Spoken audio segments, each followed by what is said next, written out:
So this meeting is called to order. Can we close the door? Yeah, can we close the door? As soon as we do executive Oh, session, I have to say a few words first before we can do that. So I'm going to make a motion to enter executive session for the evaluation of an employee, 1 VSA section 313 subsection A3. Do I have a second? I'll second that. Okay. All those in favor? Aye. Aye. We are now in executive session. We are out of executive session, and I would like to make a motion right now that Steve Lampier receive a 3% raise on his salary for the upcoming year. Second that. All those any discussion? All those in favor of the motion? Aye. Aye. Great. We're now going to move on to our 6:30 meeting. Do we have any agenda additions or deletions this evening? No, we don't. We are now going to move on to approval of Selectboard Minutes for July 6th, 2026. I'll move that we approve them as written. Okay. Second? Okay. Please look them over.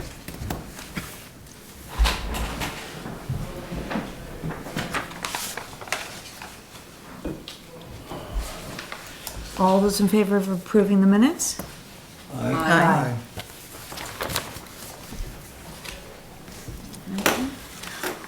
We are now going to approve pay orders. It looks here like we have two separate. Yeah, so you have revised 7/21 and revised 7/6. Okay. So why don't we start with the pay orders as of July 7th, 2026, the revised amount, which, if I'm reading this correctly, is $172,805.24. Okay. Do I have a second? Second. Okay. Any questions? All those in favor of approving the pay orders? Aye. Aye. It's nice when they're last, right? Yes, it's nice when it's less. And now we're on to the revised pay order for July 21st, 2026, in the amount of $126,473.38. Do we have a second? I'll second. Okay. Any questions? So GPI is the inspector, right? Yes. You guys, the inspector. Waters does the work. yeah. Exactly. Any other questions? All those in favor of approving the pay orders? Aye.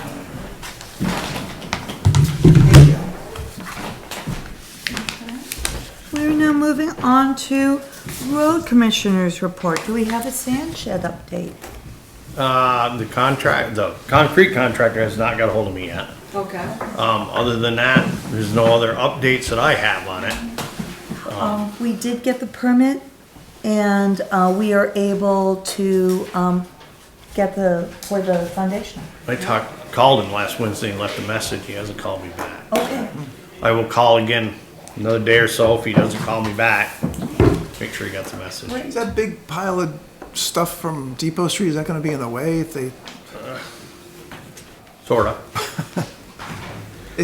Steve said that they were maybe gonna take it to this railroad crossing.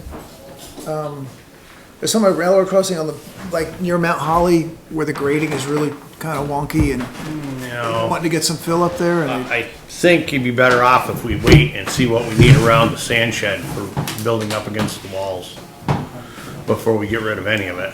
okay. I don't see any sense of bringing in any extra material if we have it there to utilize, not buying it. Well, we should check with Steve on that, cause Yeah, I talked to him just after you left this morning, or maybe you were still there. I was still there when you called, yeah. I just spaced this morning. That was some paperwork. But I think they got the Volvo back running again. They were working on it. They're working Said on he the was. brakes today, yeah. And the Kenworth is basically done, other than, I think, a couple hood latches or something, finally. Other than that, other than Depot Street and doing grading, there's not a whole lot going on. Okay. Roadside mowing got started, so, Oh, great, Noticed that on 140, looks good. yep, gaining. nice. Yes, 140 does look good. Okay. Let's see. So we did the I think, sand shed? I think Eric Davenport's here about a road issue. Are we on the road thing already? Yes. Okay, There's the time to speak. perfect. So, I'll start with a couple things. First of all, Name? sorry. This is Eric Davenport. Davenport. Oh, yes, thank you. I didn't know when the town of Wallingford actually owned a municipal water supply. Came down 3 or 4 days in a row, and I see the town working on Depot Street, which, quite frankly, I thought that was a fire district water project. And my question is, I know they were there 3 days in a row because I came down. And the question is, one, why are they there? They've been there more than that, Eric. But they're there because that's part of the way the job was done. Wallingford Water District, Fire District 1, however you want to call them, agreed to do the rotomilling and the paving of it, and we would take care of the regrading and lowering of it to get it down below the curbing, because when you rotomill it, it was already within 3 inches or 4 of the grade of the top of curb, crown to the center. And if we don't take some out of there, when they pave 4 more inches of hot mix down, it's gonna be right over the curb. Why is that the town's responsibility? Because we're gonna get a paved road out of it. Town should do a little something, don't you think? They, Quite if, frankly, no. well, And I'll tell you why. okay, Okay? go ahead. If the town was caught up on town roads, that's hunky-dory fine. However, the town started to grade East Street, which is 1.3 miles long, Yep, in the middle of May. They cleaned ditches for 0.4 miles, got right to the middle of my driveway. We're coming back. They've not come back. I went down a week later, said, hey, you guys haven't come back. We were told to pull and go to West Hill Road. no, that wasn't what was told. Their trucks broke down. They haven't had it. The Kenworth has been down since the last full week of March. And the Volvo went down at least 6 or 7 weeks ago, at least. I don't know the exact date. I'm sure somebody in town could tell you because they paid the record bill to have it towed to Burlington. Okay. So the grader's still working. Correct, it is. Hasn't been on East And Street. it hasn't been on many roads. That's my problem, getting him to keep in it. Or put somebody in it. So, this is like the third or the fourth year in a row I've been here about roadside mowing, Yeah, which was, ditching, yep, because right now if you go up on East Street, you go down the hills, the water's about 1.5 feet in because there's no ditch for them to go in. it's on every road like that. I've been trying to get him to grade all summer. Okay. Well, they were up there with the payloader doing it. Well, they're tail spreading, weren't they, when they did that? No, they were not. Well, they weren't tail spreading. Usually No, what they they do were is not. tail spread in and then back drag it with payloader. No, because Lori was going ahead with the payloader cleaning the ditch. Steve Oh, was when- coming along and grading it. Oh, after they that's peeled it. before that, before the trucks went down. Yeah, I But mean, they left and they haven't come back. so what, I mean, if you ask Steve, I think he would say he needs the truck, the dump truck along when he does the grader to have material, so, it's- to use with the Clean the grading. ditches? Yeah, well, when are you gonna load them in? And look, you can't push them over the bank every place, that's the problem. If you could just skid them down and shove them over a bank somewhere, that'd be nice. Huh. Well, because that's exactly what they were doing. And they were picking up and dumping it where they dumped all the brush a couple years ago in my old gravel pit. Well, that's something I didn't know about. So, I'll be honest, Sandy will probably tell you, you're probably glad I'm here this week instead of last week.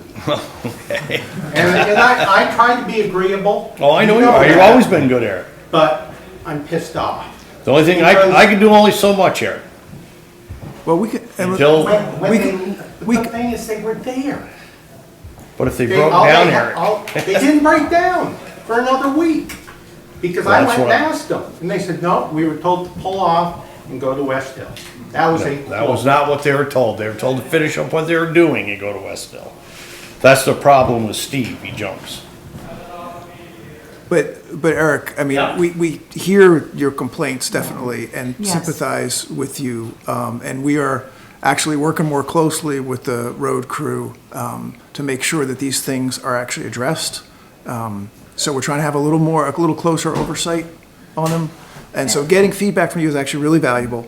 I've written down a pretty detailed account of what you've just said, and so I can share that with Glenn, and Glenn's been going down every week. Yep. So Well, then we'll just continue. we'll share this. We'll continue then. Okay. Please let us, Go ahead. let us know when you, like, Okay. things that you see they're not getting done or that were promised and whatever, because that's really valuable feedback for us. Driving up East Street, brush was hitting the top of my truck, Yeah. okay? That's And on this every is- this road, is- Eric. Yeah. Every road. Listen. Not in the middle of my windshield. That's not on every road. Believe me, I'm So- on most roads with my log truck and dump truck. I So, know what the I brush finally is. got upset enough that I said, I'm just gonna go up, stand in a hay wagon and trim them. That same day, the town of Wallingford went through with 1 ton, and I saw them drive through the brush that was irritating me. There was only one person working that week. They could have come back and spent 20 minutes cutting brush. That was probably Lori. Instead, no, it was not Lori. Oh, well, you say usually Lori's one that's working. No So- one done. I think she was on vacation. But it's the simple things like that. So I'm more than willing to do my share. I think I've proven that over the last few years by trimming You're 100% oversight. Yeah.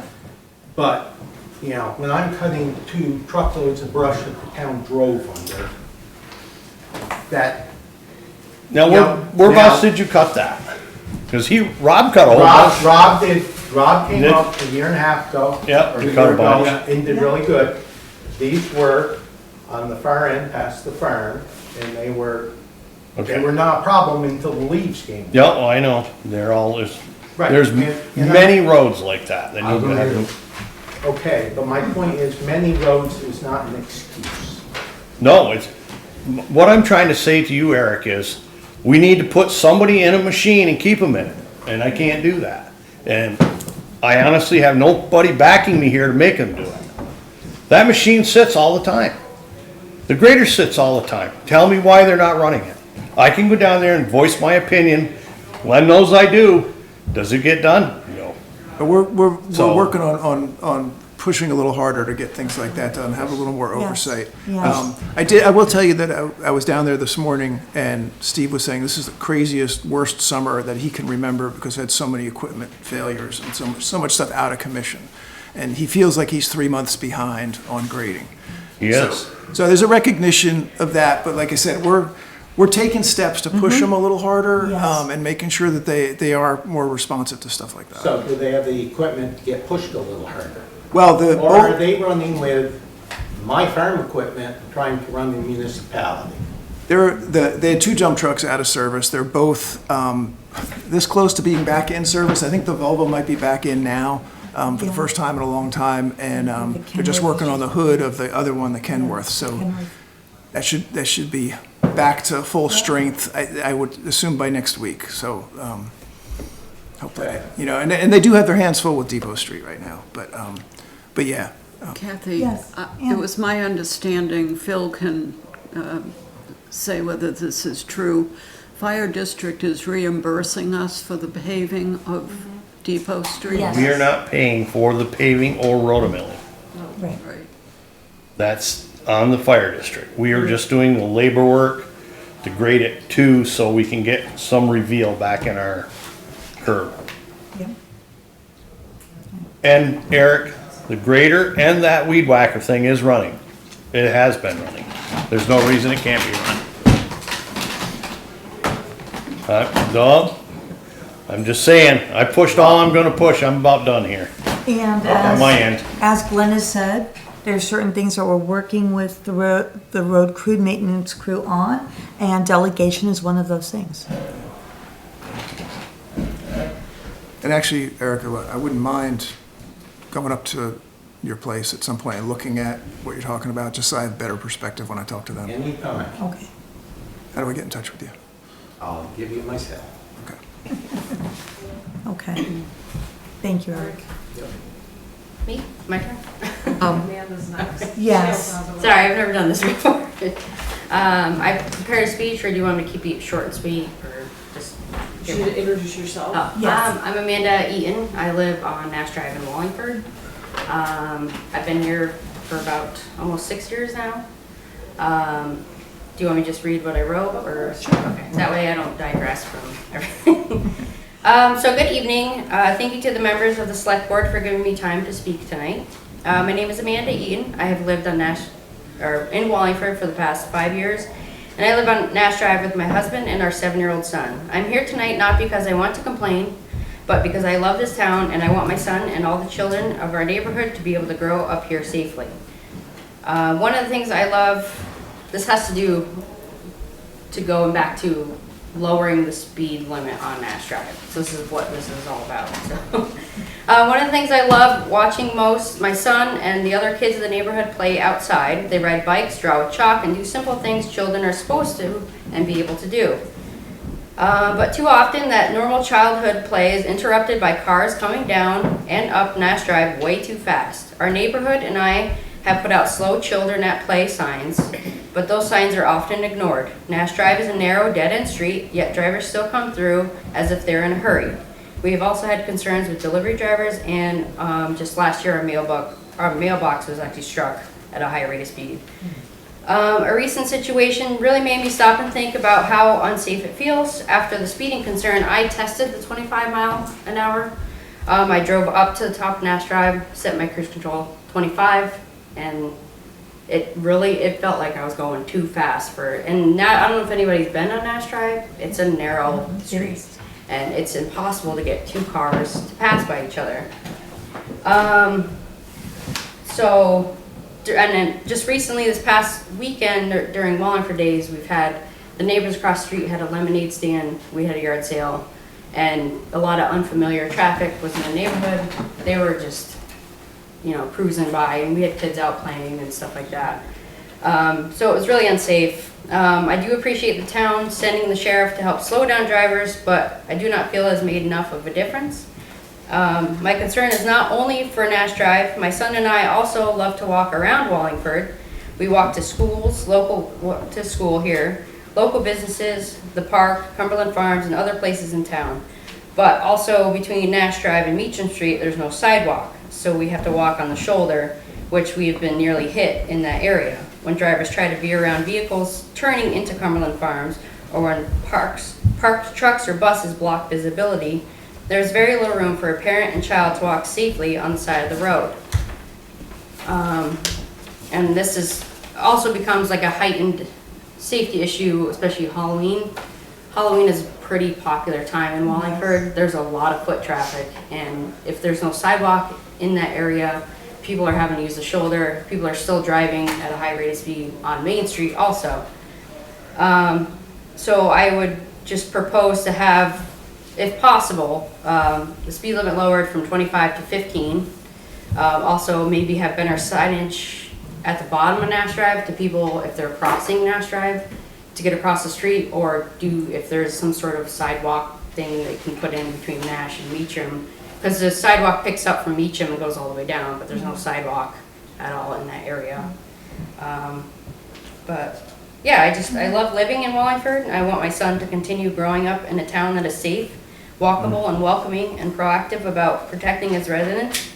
And thank you for your time and consideration. That's all.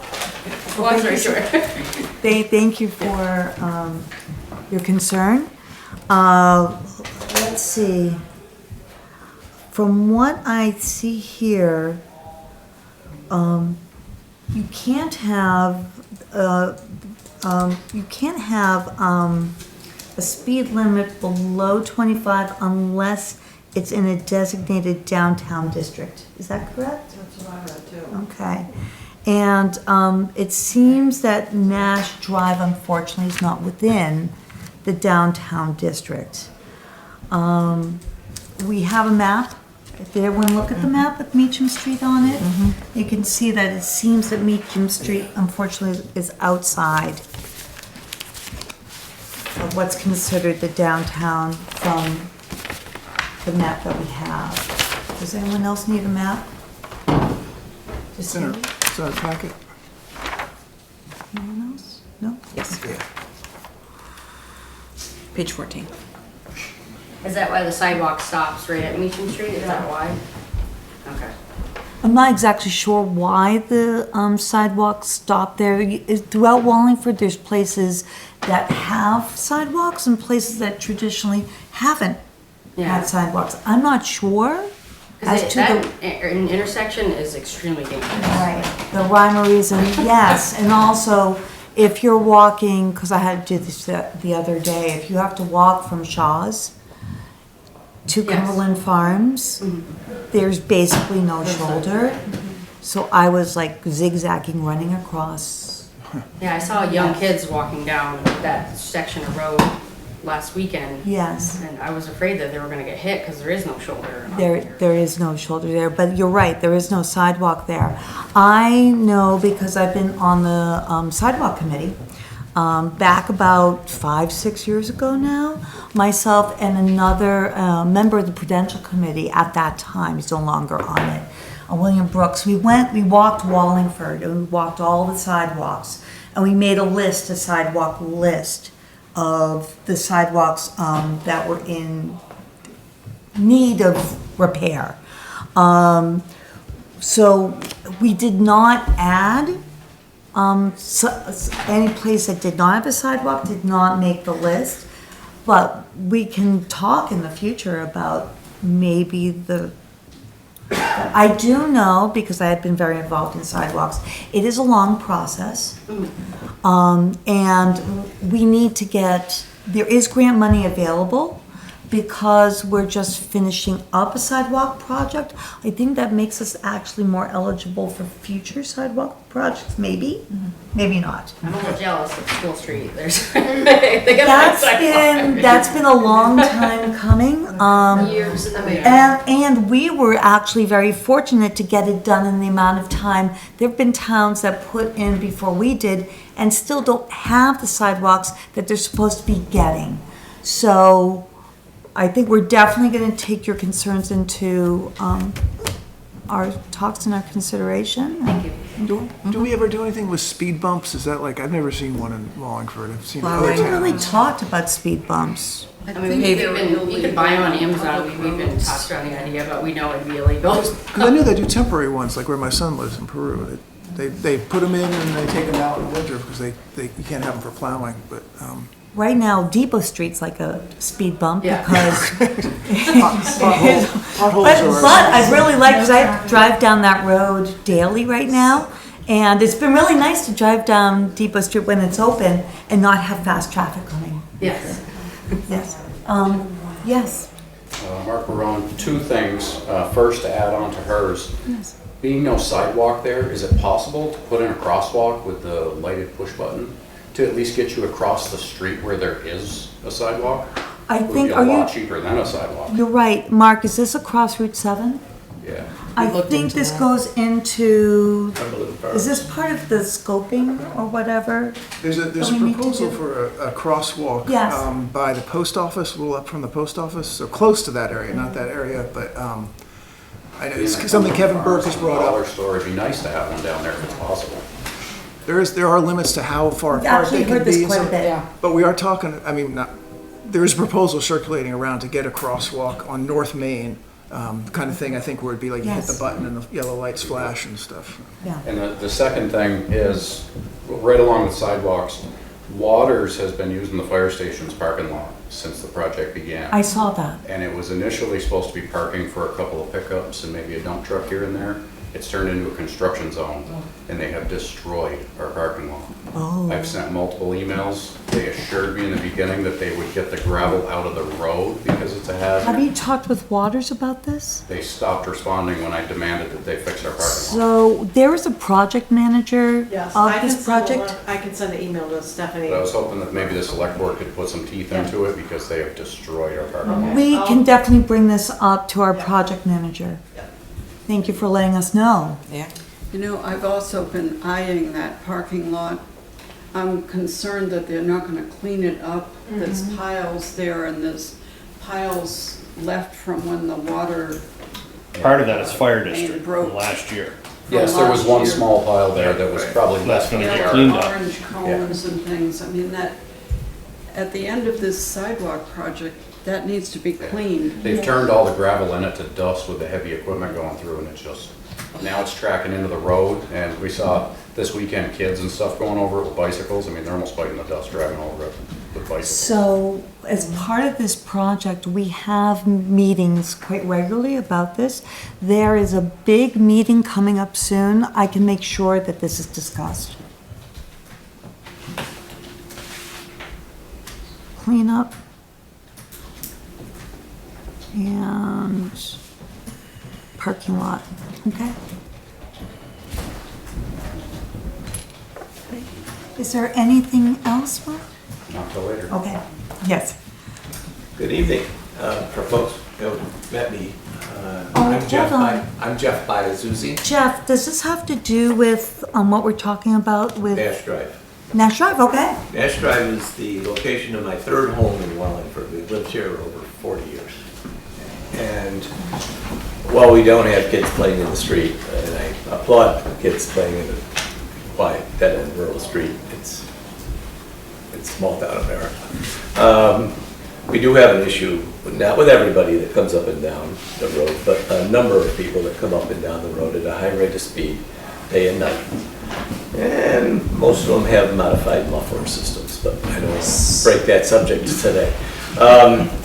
It is a 25-mile-an-hour speed limit in reference to the ordinance that was passed in 2007. It's down Highway 66, and the maximum speed posted in that ordinance was 25 miles for its entire length. So it isn't a question of having to change the speed limit to 25 miles an hour, and I'm all applauding 20 miles an hour. It is a narrow street. And whether you go 20 or 25 miles an hour for its relatively short length isn't going to make a difference in anybody's schedule. But it's the enforcement that I'm concerned about. Because, to paraphrase Abe Lincoln, regulations are only policy if there's no enforcement.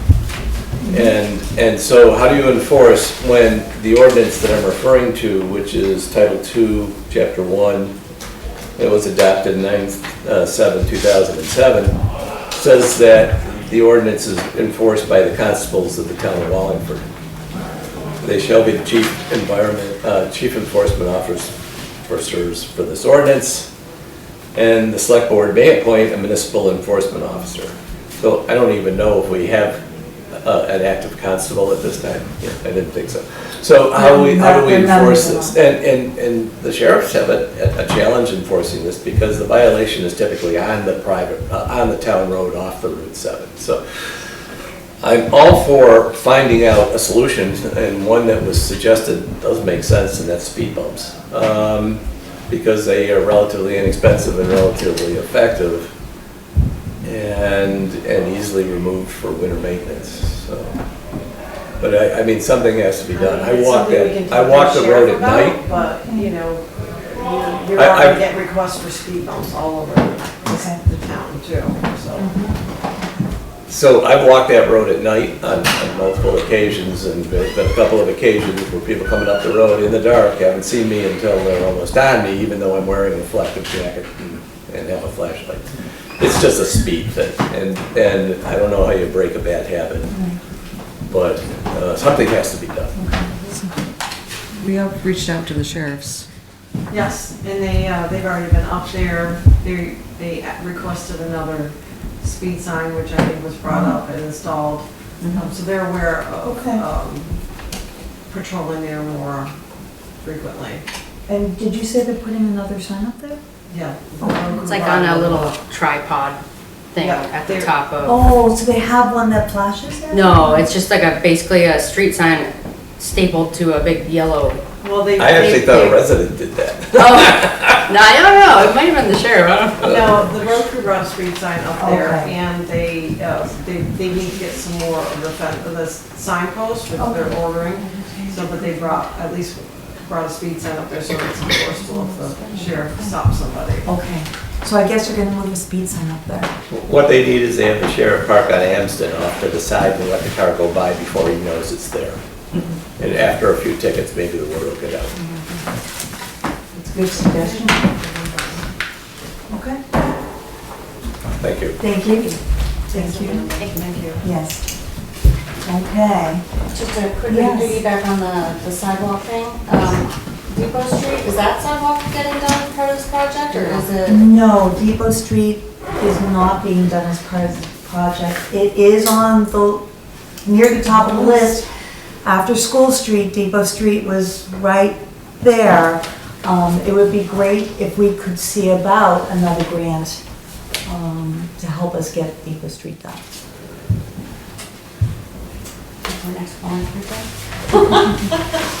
I can say, I think with pretty much 99% accuracy, that will not happen. Sorry. How many years did it take? 5, 6? It took 4. 4. Okay, it seemed longer. And ARPA money helped. And ARPA money helped. Yes. Yes, it did. Came at the right time. Okay. So now we're done with, and Phil, thank you very much. We're done with the road commissioner's report. We're moving on to, thank you. We're moving on to honorable mentions. Would like to thank David Cornwell and Charlie Woods for completing a number of maintenance items at the ball field playground. Karen Smith for organizing the town hall food shelf each week. Aldo, is it Aldo or Aldous? Aldous Funeral Home for a generous donation to the boy with the boot fund, and almost goes without mention, many thanks to the entire Wallingford Day Committee for their tireless, unending work for a very successful Wallingford Day. Say thank you very much. There we go for honorable mentions. We're now moving on to some public participation reminders. If you want to address the board, you may speak only after raising your hand, being acknowledged by the chair, and sharing your name and where you live. All comments shall be directed to the chair and not to others present. Personal comments are not permitted. Comments should be on topic. We discuss the issues, not people. Or as I like to say in the classroom, no names, no blame. We're now moving on to public comments. Do we have public here for comments this evening?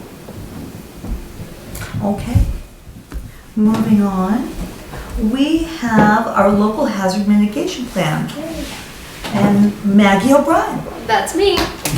Hi, everyone. So, sake of formality, Maggie O'Brien. I'm with the Rutland Regional Planning Commission, and tonight I'm here to present the midpoint draft of the 2026 Local Hazard Mitigation Plan, with a focus on the hazards identification and risk assessment portion of the draft, which should have been included in your packets.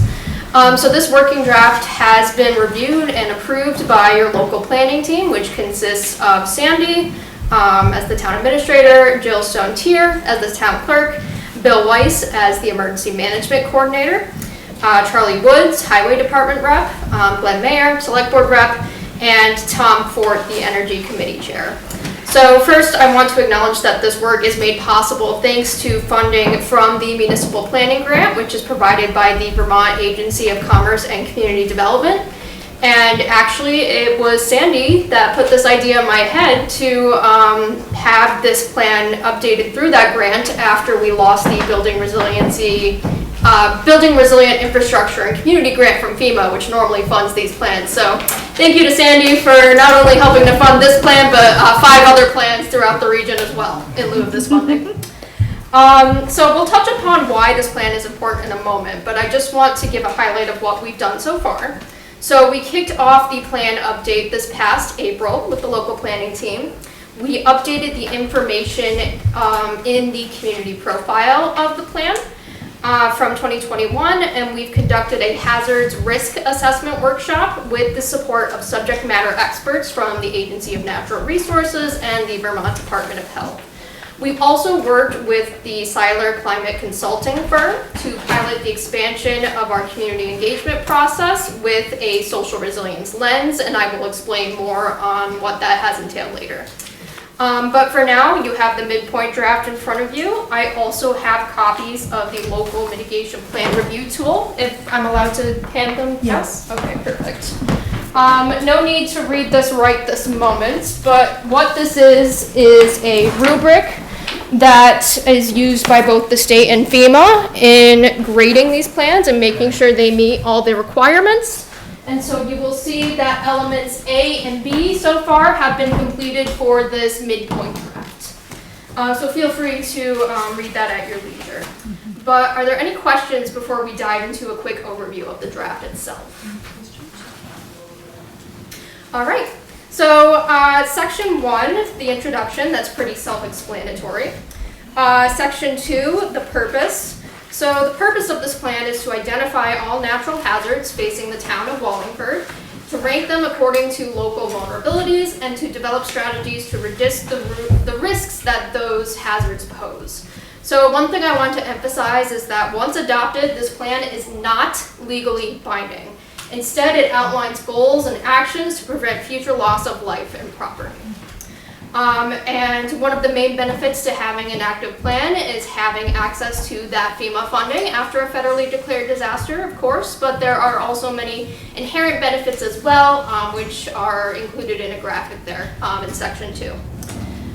Section 3, the community profile. So this is essentially what makes Wallingford, Wallingford. So we look at historic land use and development patterns. We look at the features of the land itself. We look at things like demographics and growth potential, so shifts in population over the past several decades, precipitation and water features, average temperatures. There's a whole list of things that essentially outline what makes Wallingford unique and lays the groundwork for what could potentially be at risk due to natural disasters.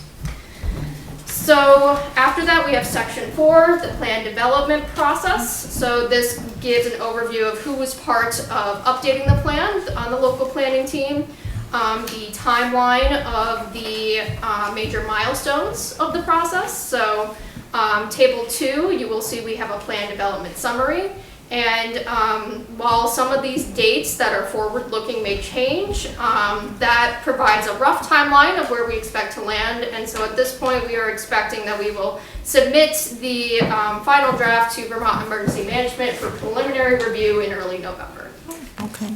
And then table 3, existing plans, studies, reports, and technical information. That's its own log to review, so I won't go reading through every plan that we use, but just to show you that we do draw on a lot of existing resources to inform this plan. And then section 5, the hazard identification and risk assessment. This is mainly what we're asking folks to look at tonight and over the next 2 weeks. So we looked at the array of natural hazards that could potentially impact the town.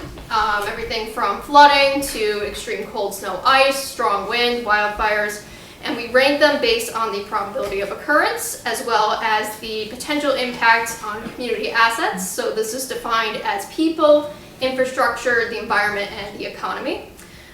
So those results are on table 5 on page 11. So as you can see, the highest risk hazards, and Wallingford had a lot, actually more than other towns in our region to date. Flooding, extreme cold snow ice, strong wind, extreme heat, wildfires, invasive species, and drought. Part of this was because that's just how the scores kind of sussed out after we did all of the calculating, and there was a lot of bulk in the middle range there, but also I think it speaks to Wallingford's diversity in terms of both topography and, you know, people and land uses, that because there's that wide diversity of characteristics, then that means that there are more opportunities for assets to be at risk.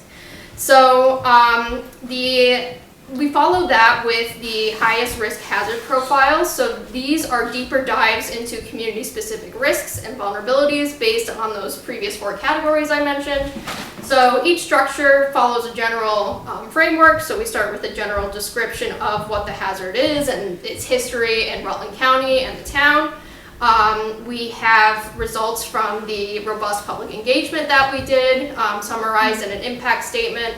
We have the location, extent, and current and future impacts on people, infrastructure, environment, economy. And then we have a hazard history with past occurrences and damages to the Wallingford, if that information is available, but mainly to Rutland County.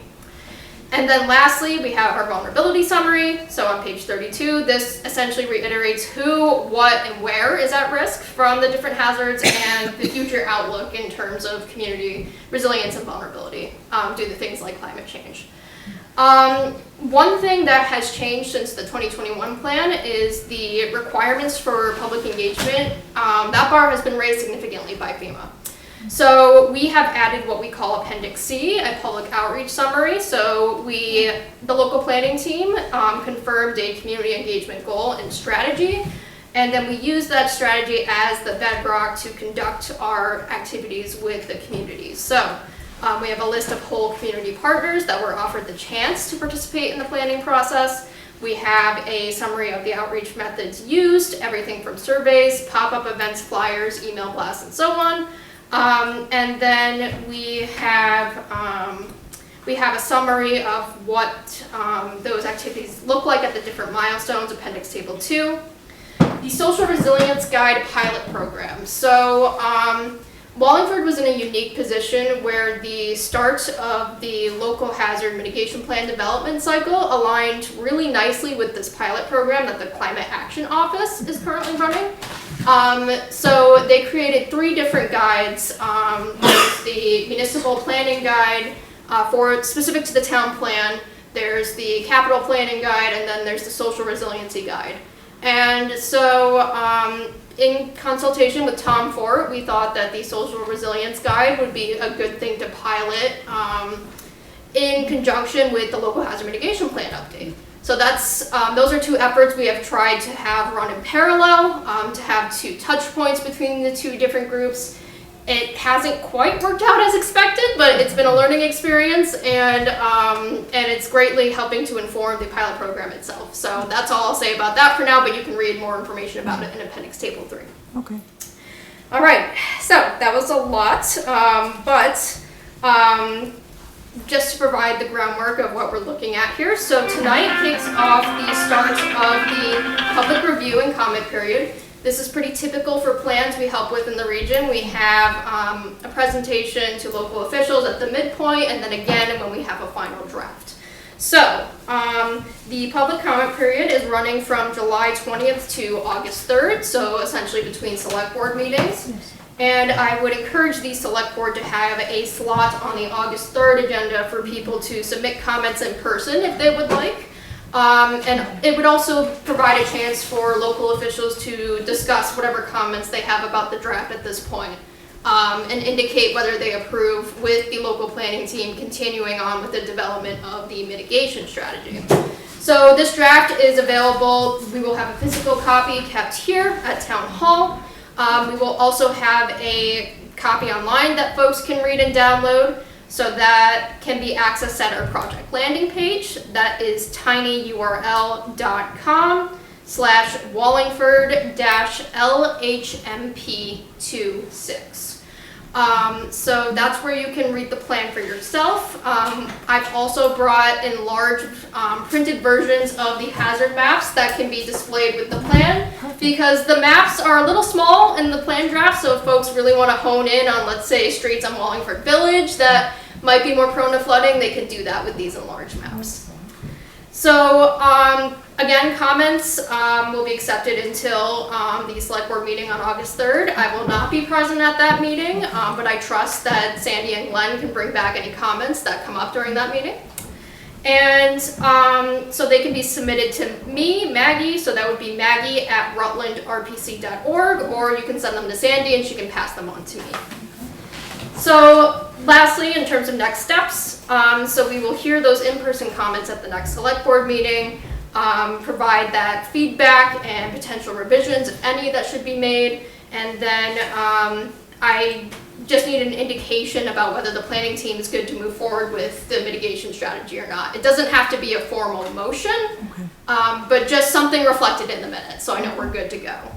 Then the planning team will reconvene to address public comments received, if there are any, before we articulate a mitigation goal, examine the community's current capabilities to achieve that goal, and then evaluate a broad range of mitigation actions that are acceptable and practical for the town to implement. Once we've decided on those actions, we will have a second round of surveys that go out to have folks react to those actions and make sure we're on the right path. So that is anticipated for late August to late September at this time. And then the planning team will develop an action plan to carry out the chosen mitigation actions, examine how to integrate them into our existing plans and procedures, and analyze any shifts in the mitigation strategy since 2021. And then I'll come back in front of the board in mid-October. We'll do this again with another round of review and approval, having another public presentation, another public comment period. And then at that point, by early November, we would get approval to submit the plan to the state for their preliminary review. But in relation to the municipal planning grant that's funding this, we are well within our time frame to get this done by the end of 2027. Okay. So that was a lot, so feel free to hit me with any questions. Anyone in the public who might be interested in learning more as well, we certainly welcome that participation. And before we take other comments, I just want to say this has been a whole lot of work. This is very thorough and very complete. I think with the information that you're receiving and then having time to reflect on and see about mitigation processes to do, I think this is going to be extremely useful to our town. I just want to thank you and everybody involved for all your hard work on this. This is really thorough and impressive. yes, thank you. There's one group of people notably missing from this, and it's the people you call when there is a disaster. The fire department has not been involved at all. So, just food for thought. We've seen everything that's happened in this town, and we'll go to everything in the future that does happen. We'd like to be included. Okay, so let me pose a question. Would you or anyone in your department be wanting to joining the planning team at this point? It is midstream through the process, but if you want to have more integrated input at those meetings where we decide the different aspects of the draft, then we would certainly welcome you. Yes, Sandy, Glenn, are you guys? Yeah, that's fine, yeah. That's the name of the game for us, is save lives, protect property. So, Absolutely. Sandy, can you get her my information? I absolutely can. Yep. Yeah, and there's a whole ton of information here, so yes. Yes, so section 3, we do have a section about emergency services where we speak to that. And for the mitigation actions, there is a bit of a fine line to tread where it's more, maybe this is more response than mitigation, but we can certainly suss those out and see what more can be done. I'm sure there's a lot of things we've seen that may not have been reported to the state and things like that, where, the small thing that happened on a Sunday as far as anybody's concerned. Yes, absolutely, and that's why, if you recall, I reached out to ask about wildfire history when I was constructing that profile, because it's not something the state always has good information for, so. Yeah, great. Anyone else, any comments or questions? Yes? With the invasive species, is it just insects? Because I'm not seeing like the horrific knotweed problem that we have taking up all the ditches and stuff along 140. That's and a sucking up water? That's a great question. So invasive species, the reason why we include that in the plan is because we have to look at everything that the state hazard mitigation plan examines in terms of hazards, and for whatever reason in 2023 they decided to include invasive species and infectious disease. Make of that what you will. I do feel like those are very broad topics that are hard to narrow down into what is meant to be a concise plan.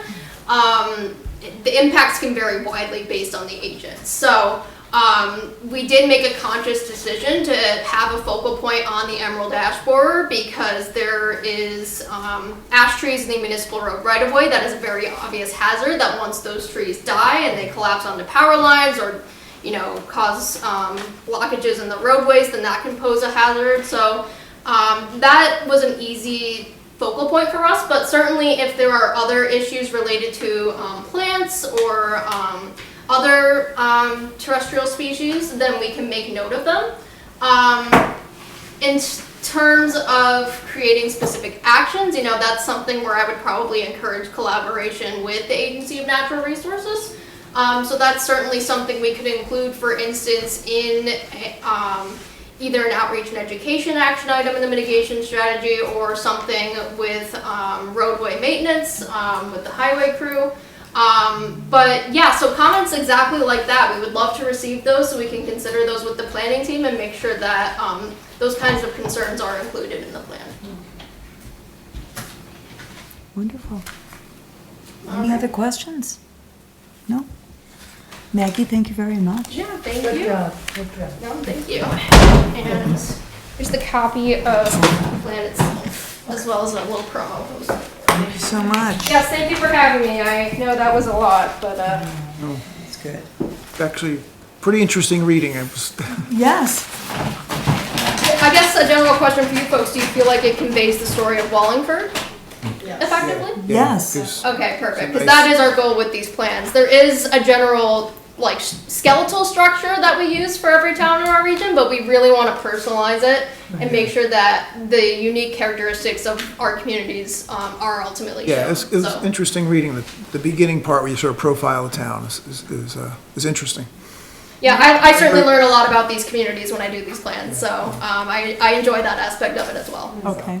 But yeah, thank you so much. Thank you. I seem to have lost my cover page. Do you have a cover page there by any chance?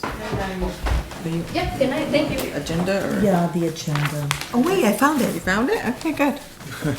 Excellent. Okay. 'Cause Erika's We are now next. moving on to the town plan update. Hey, well, I believe you all have a copy of this, it was sent to you. The planning commission met last Tuesday and public hearing that was warned, and we had no public show up. So it was a very short meeting. It was recorded by Peg TV, in case anybody wants to see it. As you may know, just very, very briefly, we've been working with Sean Beatty from the Rutland Regional Planning Commission to make sure that the town plan is got in it what the state requires, because the state requirements are very changeable, if you will. And he's done an excellent job, I think, of doing that. We've gone through typographical errors. I had, previous to planning, to the public hearing, I had received 2 comments, one from Joyce, concerning the historical section. There was not quite right. The historical section was lifted entirely from the current town plan, so now it's been corrected. And another resident on West Hill who was just asking for more information, and he and I corresponded back and forth. I did remind him, because he said he could not attend the Tuesday meeting, I reminded him on Monday that I had to have everything in by close of business on Monday at 4:30, and he wrote back saying, thank you very much, but I'm satisfied. So those are the only 2 comments we've heard. So based on that, the select board, the planning commission made a motion, and it was approved by the planning commission unanimously to forward the town plan to you. and I believe Sandy made a copy of what comes next, but You very, got in front of them? you have it in front of you, but very quickly. We do have a population of less than 2,500 people. We only need one public hearing, the select board. Okay. And it cannot be less than 30 days from ours. So doing a quick calculation, if the select board chooses to accept, you don't have to accept tonight, but I would like you to.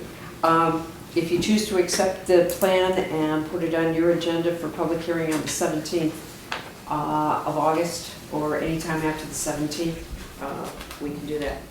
And once it is approved by the select board, however long it takes, it still has to go before the Rutland Regional Planning Commission. The Planning Commission does not meet until September. When in September? The third Tuesday of the month is when the full board meets, but they like to have it about a week ahead of time so they can send it out to the subcommittee members. Okay. 15th. So you know. 15th. Thank Thank you, Carolyn. The hearing requirements is the same as it is for the planning commission. There has to be a 15-day public notice in the newsletter, or sorry, local newspaper. The newsletter worked very, very well for us, by the way. Putting it up in the post office here, in town hall, front porch forum, the usual. And that's about it. If you have any questions on the plan itself. Any questions on the plan? We're good. So then I guess I am formally asking the select board to please accept the proposed town plan for your public hearing. We accept the proposed plan. Second that. Okay. All those in favor? Aye. Aye. Thank you. And now do we need to come up with that August date now? No, you don't, but the sooner the better. It's up to you. Excuse me? Yeah, if you want to go ahead and warn it and stuff, you Yeah. can do it now. Then does anyone have an issue with, do we have a meeting on? August 17th, yep, that's our normal regular night. You could do a public hearing a half an hour beforehand. What do people think about that? So the public hearing at 6? Yeah. It's August 17th at 6 PM. So we're gonna do the public hearing on August 17th at 6 PM, Bob. Are you good with that? Is it a meeting night? Mm-hmm. Yes, it's a meeting night, so we'll do it a half an hour before the meeting. Oh, good. At 6. Yeah. Okay? Here we are. We will have the planning commission, or at least a representative. Okay.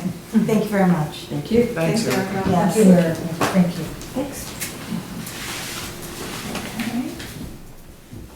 Okay. We are on to fire warden. So we have received the letters that you put forth, Mark, and so we're going to discuss the fire warden right now. So first, with what I understand with the fire warden, Sandy has gone ahead and contacted other communities to see what they're doing with this issue. Basically, they've been staying within what they budgeted for the year. So many towns around do not give compensation to a fire warden. Some places, they just don't do it. Other places, they don't do it because the fire chief is a fire warden, kind of like the position you've been put in. And so fire wardens, some fire chiefs get stipends. I think you might receive a stipend for the work you do. So they consider that their compensation, that the fire chief stipend is what the fire warden gets. What we have budgeted for fire warden and for deputy is $100. I know that as deputy, Roger, is that correct? Yeah. You've been giving out permits for the last few years, if I'm correct. Yes, because I was the fire warden for the Okay. last 4 years. Yes.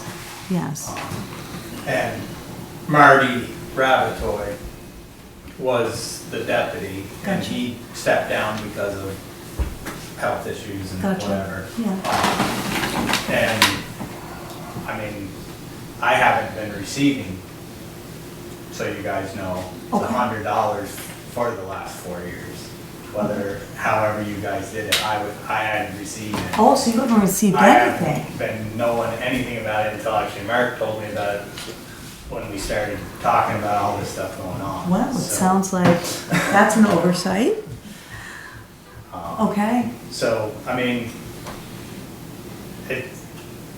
I hear what you're saying, but I've talked to other towns and I know that they are re-looking at doing something Okay. for the fire warden and the deputy.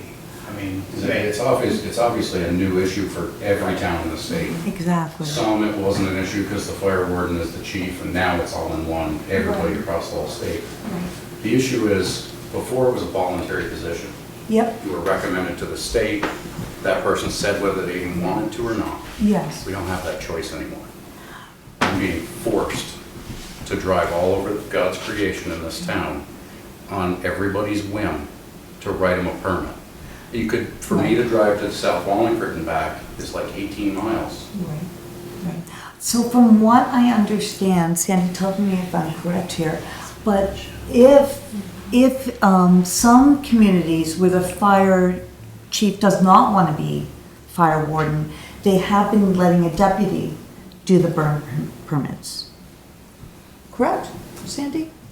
Yes. Yes. That was in that, Yeah. guidance that the state sent you. The guidance at the state. So if, and I totally understand, if it is too much, then the deputy can do the burn It permits. brings the other problem is liability.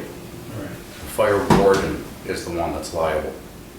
It's not the deputy. The deputy holds zero liability in any of the game. So if we want to look at town stipends based on what people get, I mean, a tree warden gets $250. I'm responsible for people's lives and safety and their property, and you're saying it's worth $100. Right now, with The what we, dog warden gets $1,260. what I'm saying is that this, and you would agree with me, with what the state has done, they put towns in a bind. They've taken away the fire warden, what they're able to do.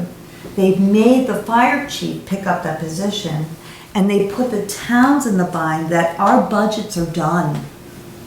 I would believe So that, what- except the minutes of your last meeting and the video showed $49,000 in surplus. But surpluses can come and go. So can burn permits. But burn permits, they cannot be completely denied. They can. If you would like to say that you don't want to submit any permits, I think we as a board could then pick the deputy to do the burn permits. Not according to state law. I saw something different within the state law. I mean, the way I I've been read it was, speaking with Dan Dillner with the state, and it is 100% in my power to deny all of them for basically any reason. the, what I read in the state is just that there's a provision in there that says, in recognition that the fire chief has a lot of other stuff to do, and the burn permits are just another thing that they have, the fire chief has the authority to say, okay, my deputy's gonna be the one issuing the burn permits. I didn't read anything saying the select board could appoint somebody else, but I may have missed that. I Because it thought it doesn't said exist something in in there. it. Okay. Yeah.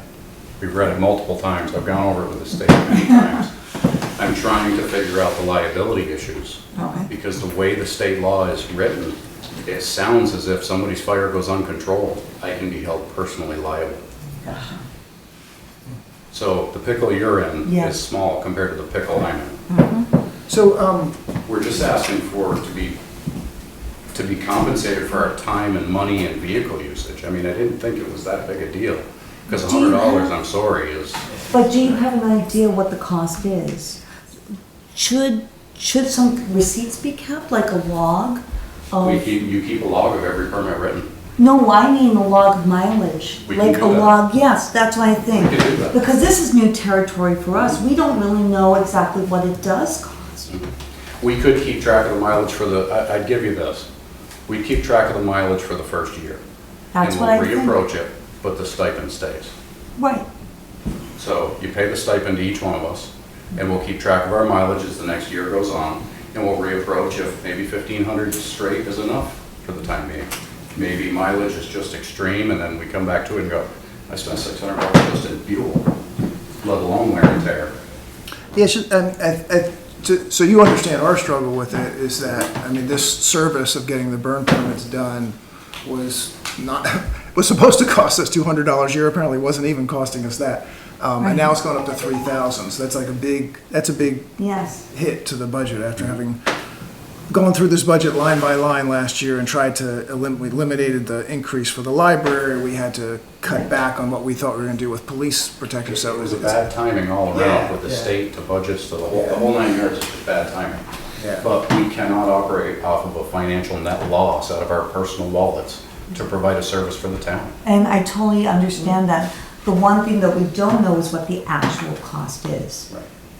We're willing to say that for $1,500 each, it will continue for the next year until your next budget cycle. If we can do less, would you still be willing to accept that? No, because your dog warden gets $1,260 a year.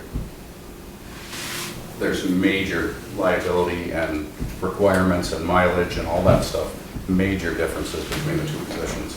And the fire warden is definitely worth more than a dog warden. the 1,500 each isn't gonna do much to cover your liability though. Right. That's Correct. We're working with leagues of cities and towns as well. Yeah. Trying to find out where the liability lands, who pays. I'm not gonna lose my home over this. Yeah, So- certainly hope not. Yeah, it just doesn't, it seems. This has caused havoc all over the state, the action of the state to pass this kind of without notice. We didn't know it was coming, you didn't know it was coming. We knew it 2 weeks prior. I mean, is anyone through VCL, is anyone saying to the state, relook at this? I mean, I sent all of you in your packet the article, you know, Yeah, the Hundred, you know, some of those other towns that have voiced, Yes. dissatisfaction. I contacted the state representative that sent the guidance.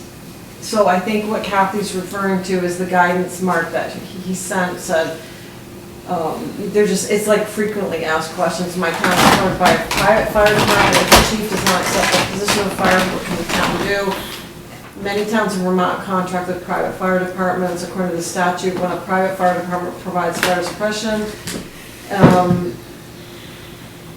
the chief of the fire department may serve as the town forest fire warden when approved by the municipality. However, the chief may choose not to. In these cases, it is recommended that the town select board designate a town fire warden. I think that's what she was referring to, that if you chose not to do this, then the select board can designate. And if I didn't do it, then the person you designate doesn't have the resources that I have. Right. They don't have the equipment, they don't have the manpower, they don't have the experience. I've been doing this for 28 years, putting out fires. Right. I was fire warden for 5 years prior to Roger here. Right. Yes. Question. Yes. Does this involve all the districts, the fire districts in Wallingford? It's this whole town. Yeah. Yes. The whole town, that's basically what I was thinking. Yes. Yeah. Okay. So which way do we want to? If the money's not in the budget, we'll take $1,500 credit on our tax bills for the year.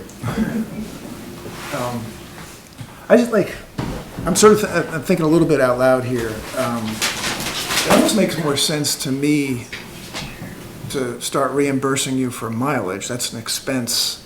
Because to me, the liability, that's a big issue for you guys, but I don't think the $1,500 is really going to address that. But the drain on your time is something that's very tangible that the town can try to compensate you for. It almost makes more sense to me to look at reimbursing you for mileage, but not going from 100 to 3,000, 200 to 3,000 on the stipend.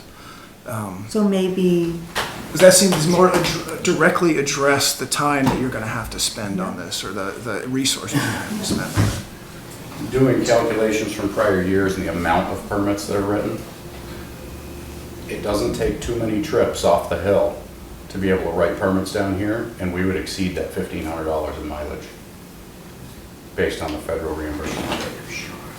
It's not uncommon to write north of 100 permits in a burn season.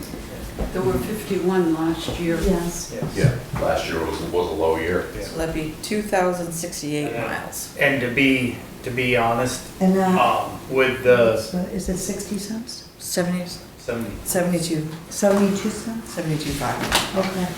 to be honest with that 51 number, I, as the warden at the time, when the state put out the high danger and all that, I stopped all fire permits being issued in Wallingford. Because they're just a So there was like 3 months that I didn't even issue a permit. You weren't getting it whether you called or not.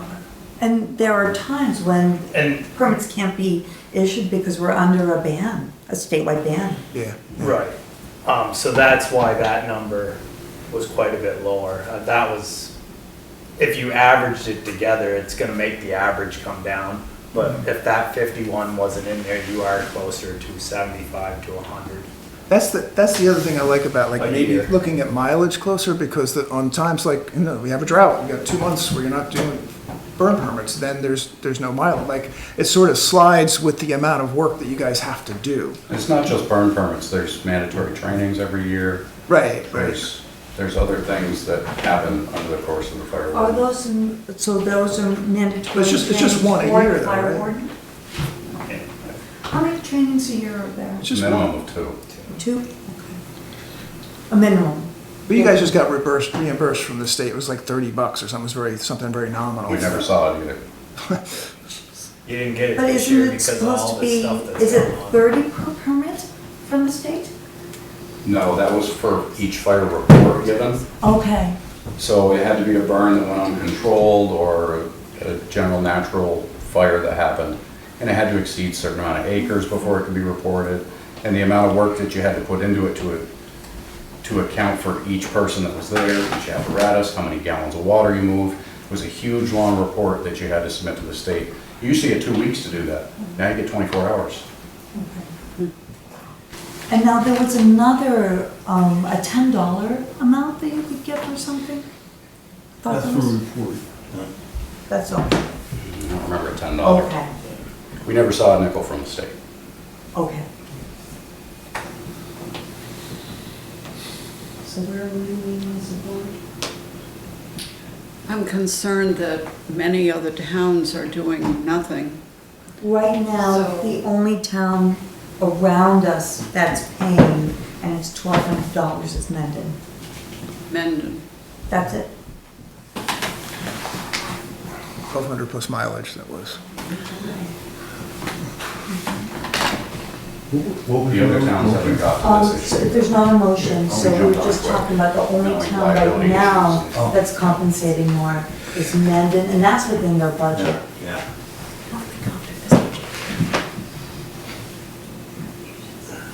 May I ask another question?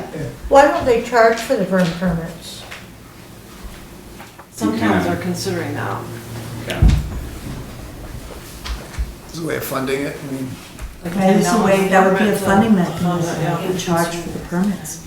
Do you feel? Because, Sorry. isn't there charging for, documents? Yes. yeah, but Every dog has to be licensed. how do you think There's a that, way to track what do you that. guys think with that? Like, There's been comments when permits were given, but it's people that haven't lived here all that long in Vermont, where they've said, oh, how much does this cost? And we're like, oh, it's free. And they're kind of shocked. But the locals that are used to it, yeah. I mean, They expect it. Do you feel that it would dissuade people from doing it legally? With the permit being you can't really track down a fire. it's a good question because the illegal burns still happen. Right, even though they're and would free. this increase your risks of fires? It comes to the other issues, do they pay by check and now the thing bounces? Do they pay by cash and now they think they're being stolen from? Yeah. Yeah.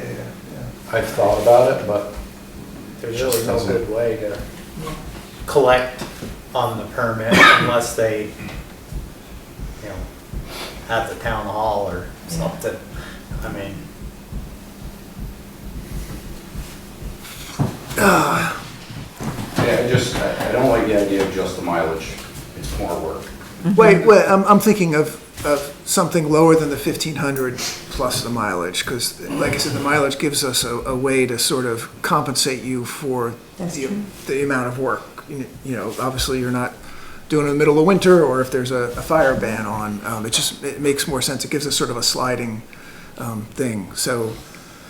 Well, because the burn permits aren't for an entire year, it would be for, Right, and so obviously like a year like last year, you would get less mileage because there was a fire ban in place, so there weren't burn permits being issued. That makes more sense to me. It's not just permits either. I mean, it is the time. It's, Yeah, I know, and I'm not saying eliminate the it's like we stipend. lean more towards the flat rate, and we'll kind of take the risk on our end on the mileage for the first year.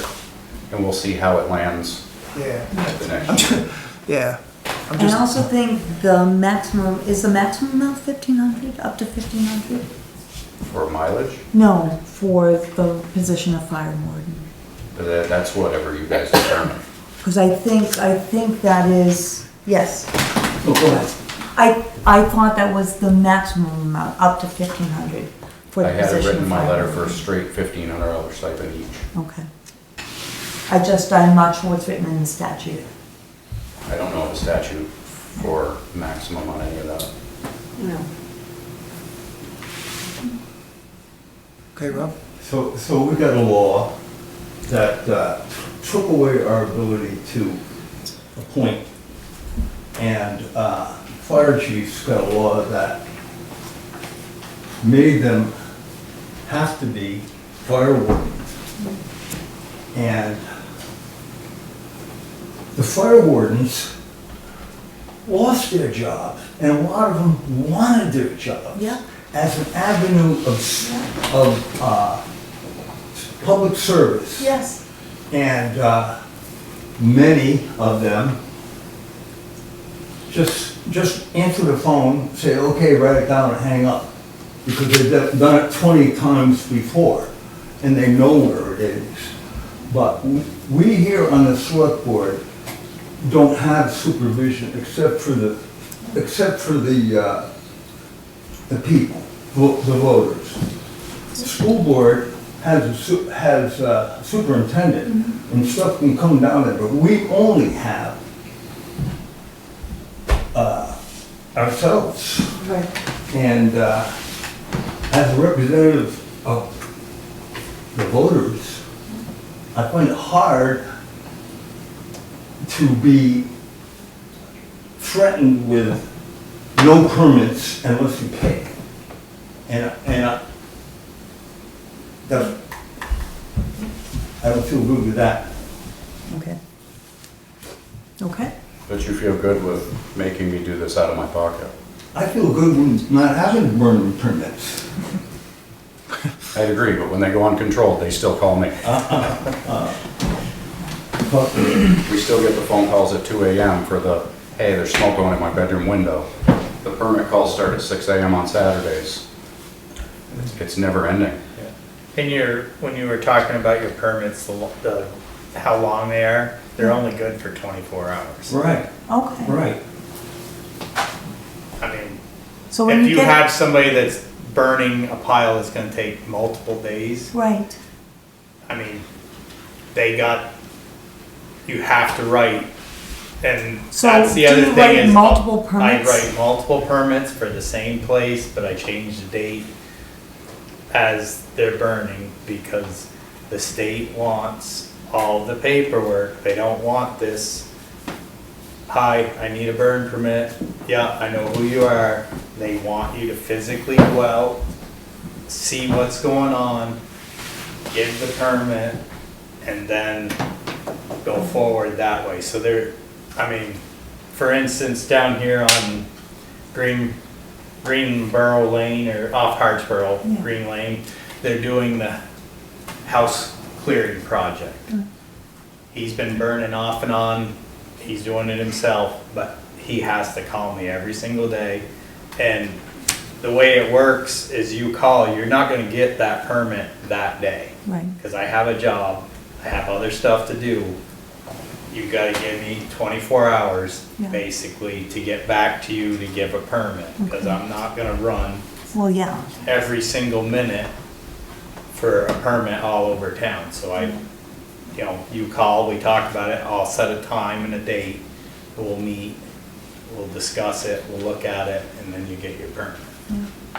So there's a lot of, a phone call, but then there's a lot of travel and a lot of back and forth if it's multiple days of burning.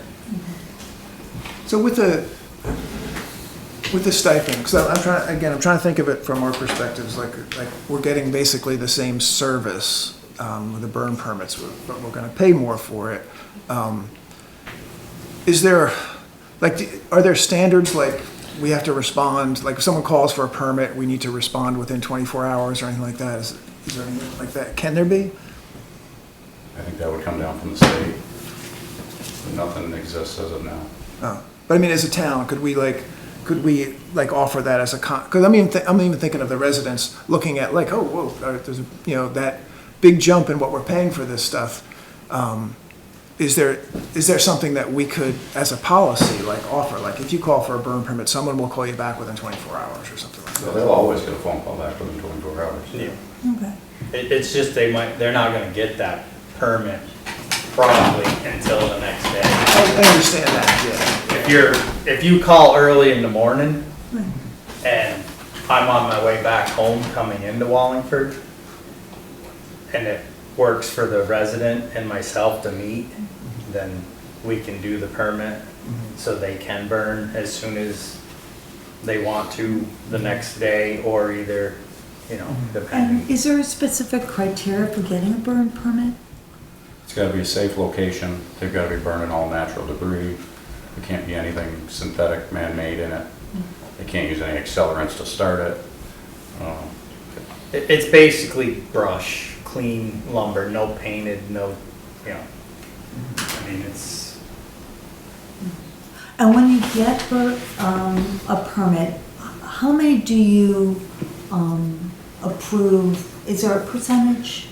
Do you notice maybe 5% of them don't get approved, but 95% of them do? Probably pretty close to that. Okay.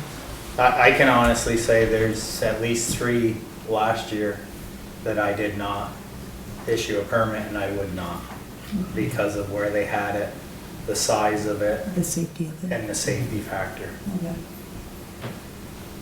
And that's all, that's what we gotta take into consideration, because if we do it and then something does happen, Right. that's where it's gonna come back onto. Yeah. No, I hear totally about the safety and about keeping things safe, and that if we don't have any burn permits at all, that's just gonna bring about fires that aren't watched over and aren't approved. So we need to come to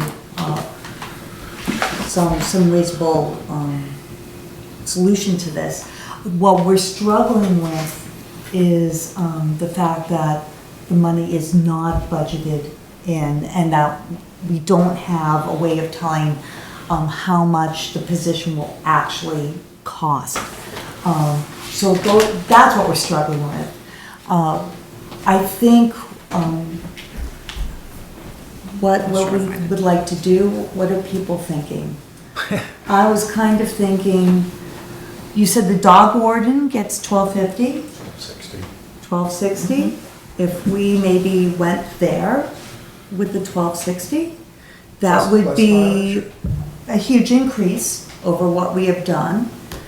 It might give us a baseline of where we're at, and then with keeping of mileage and keeping track of expenses, we can go, hey, this amount is not enough, we need to get up to that 1,500, or hey, this was a little bit higher, we can bring it down a little bit.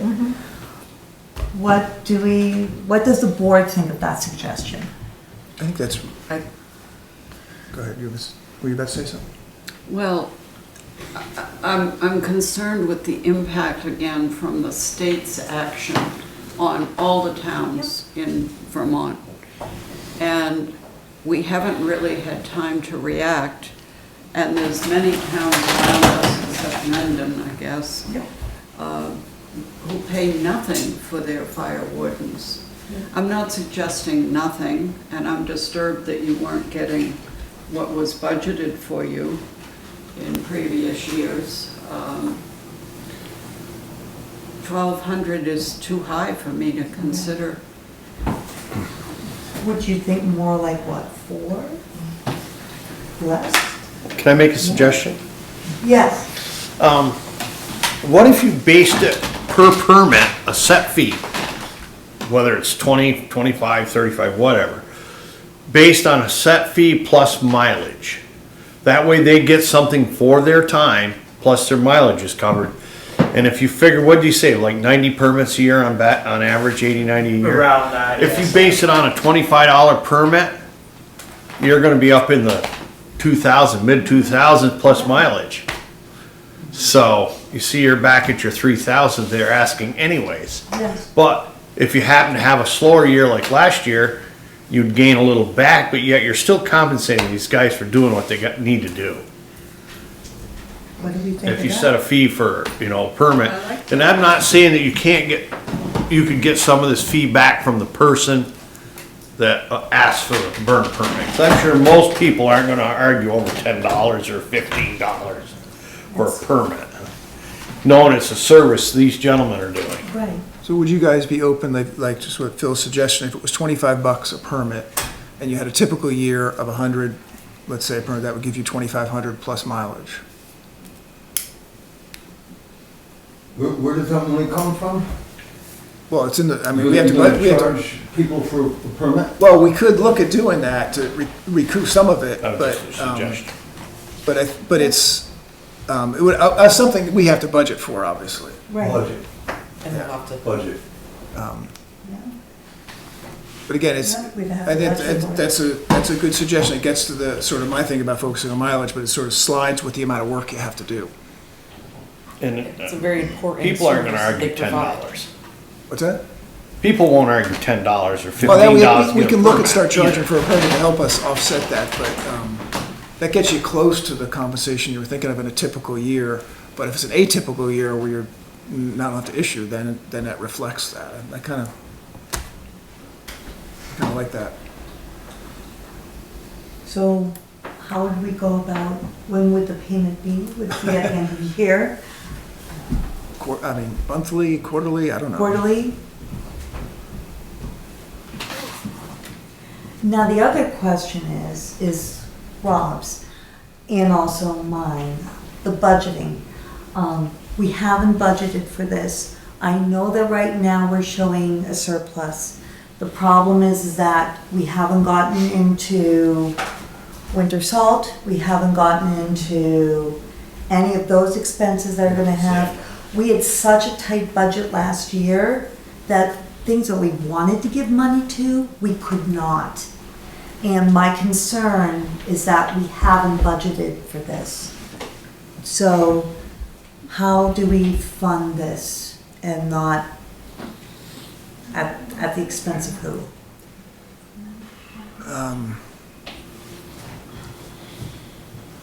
I don't know, I don't know the budget, I mean, there's a line item for this, had the 200 in it apparently. Right. So we have 200. We've seed money. Yeah, I mean, Where to go for the last 4 years? we can, There's that. So, And your name is? Ethan Young. Okay. So who's the fire warden on East Wallingford Fire Department? The law made it so that towns that are over multiple fire departments have to choose one. And They chose you? the chief of East Wallingford didn't want it. Okay. So I just want to make sure if he So- was one, he was going to get the stipend too. Well, yes, and he actually refused, Yeah. so. He didn't want it, and Roger Sheehan, Yeah. he went along with having Mark take the brunt of being the fire warden. And that I would be the deputy for the town.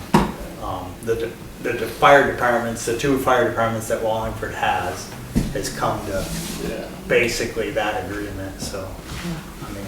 So where it used to be set up, the fire warden took care of Wallingford and South Wallingford. The second one just took care of East Wallingford.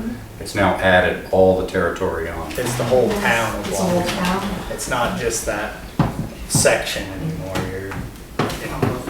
So your mileage is gonna, I mean, Well, that's, the south end's gonna, you I'm know. concerned about what you were saying before when we were just talking about that the mileage might exceed the Yeah. 3,000. It's like, wow, that could be a really big hit to Yes. the Yes. budget. So even if we put 2,500, like if you look at the line item and say, oh, we have an overage in this line item, that happens, right? So if we put the 2,500 in there, but that might not be enough if we're doing mileage too. Just hard to know. I'm also concerned that we'll have other people petitioning for mileage.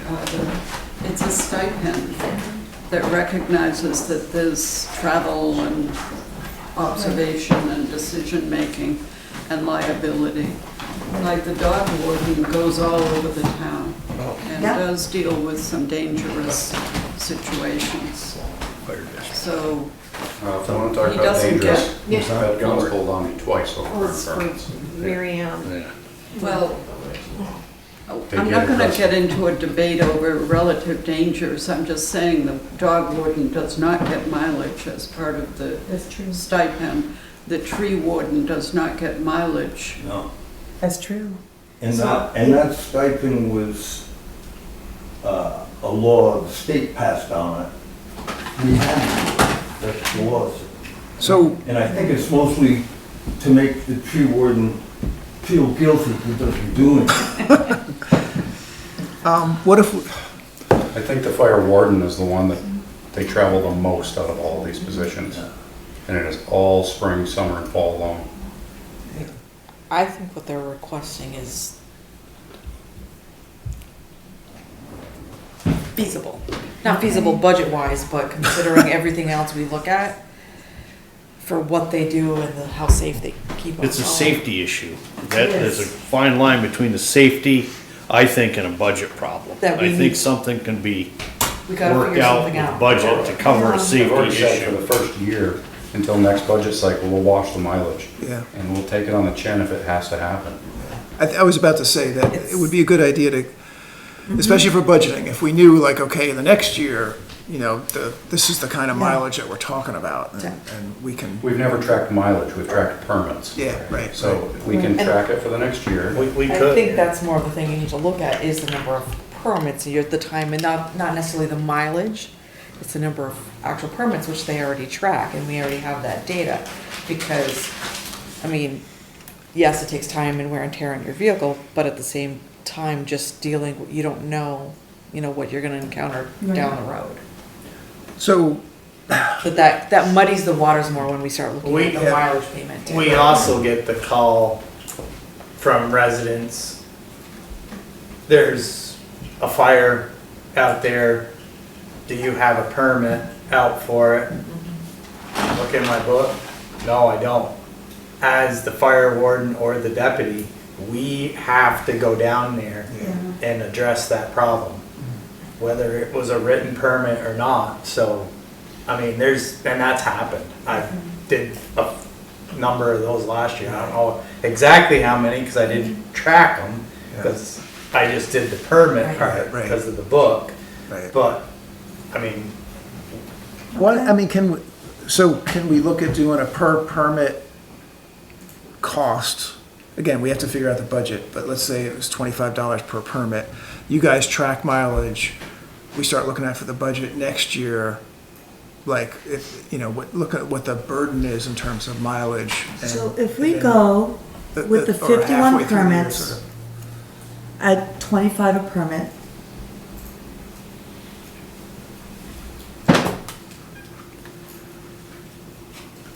that would be, I got $12.75. For what? For, For 51 permits Okay, at $25 each. That amount is $12.75. right, and that would be like a low year, probably, Right. because 50. So if you think That's a about, half year with the standard So- permits. Right. So if we went with their original request, we are getting way cheaper than any other recommendation here. It gives us a year to see what the whole state does too, and what other towns do. We're hoping, talking with Dan Dillner with the state, it's going back up to deal with the funding crisis. Because not only have they stripped any funding from the state there, they don't reimburse fire districts, fire departments, personnel for fires that happen in the state that we respond to anymore. We used to get reimbursed for those too. Yes. And now it's nothing. They've stripped all funding from it. So, yeah, funding is something we're dealing with on a lot of fronts. It's just gonna get worse. So, I mean, I guess I'm sort of gravitating towards that, a $25 per burn permit reimbursement as driving the stipend. We see how that goes in terms of mileage, in terms of what you guys do, and just figure that's going to be up for evaluation in future budget sessions. So that's sort of what I'm thinking. do we need to put this up to a motion? I think probably, I mean, is that acceptable to you guys? I'd like to go with our original proposal. Every time she speaks, it's cheaper. Yeah, but I mean, I think this, you understand our concern is the budget hit and also somehow adjusting it so it matches how much work you have to put into this particular thing. Just since we've shut down burn permits, there's probably 15 waiting. Yeah. But this way, I mean, you issue more permits, you get compensated more. You issue fewer, you know. But if you're having an issue trying to find the funding, you're actually shooting yourself in the foot by wanting to do it that way versus the original. Because the original is $1,500. Right, but we could come in under or over that depending on the year, Exactly. right? You could, but And if we're going with an amount, not just for one person, but for two people, I mean, are you both gonna be giving out the same amount of permits? Are you both gonna be doing the same amount of traveling? I mean, we have to take that in consideration as well.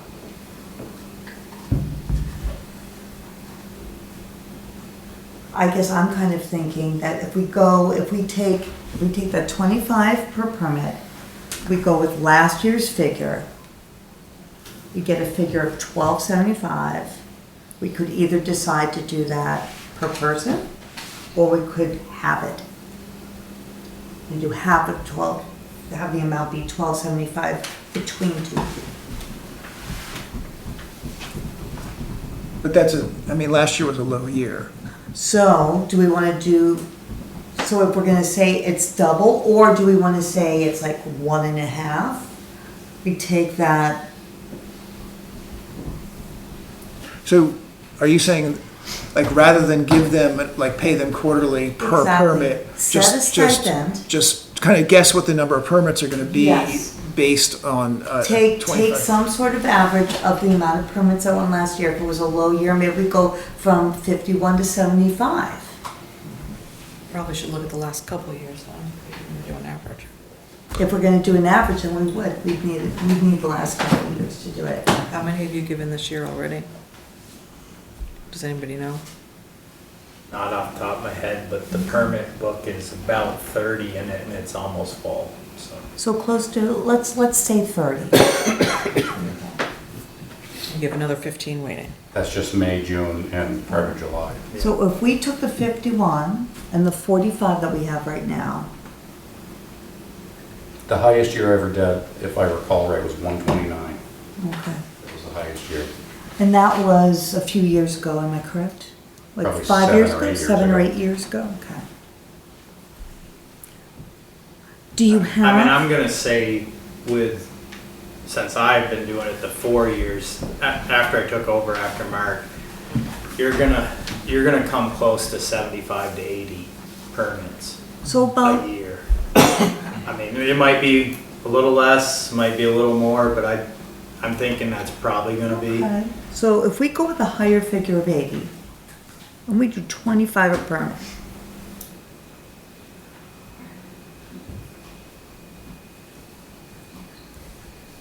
we get 1,500. 1,600 actually. we get 2,000. We go ahead and say, we have that between two people, that would be 1,000 each.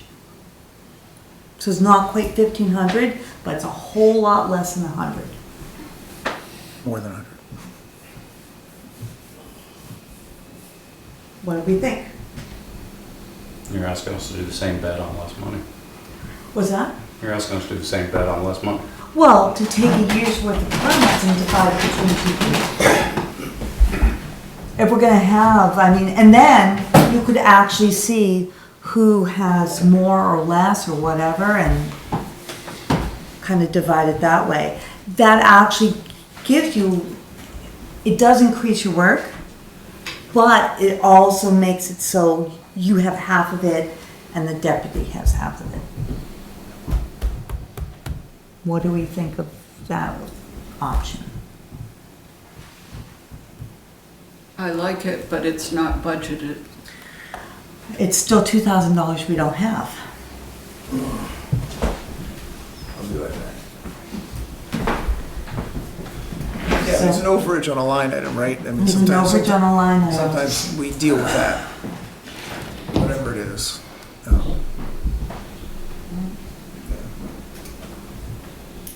Do we need But I think to it's, wait for Rob, or should I make a motion? Still amazed you want to pay less than what a dog warden gets. What's that? I'm amazed you want to pay less than what a dog warden gets. So this Well, is just 2,000. for, this is just for this year.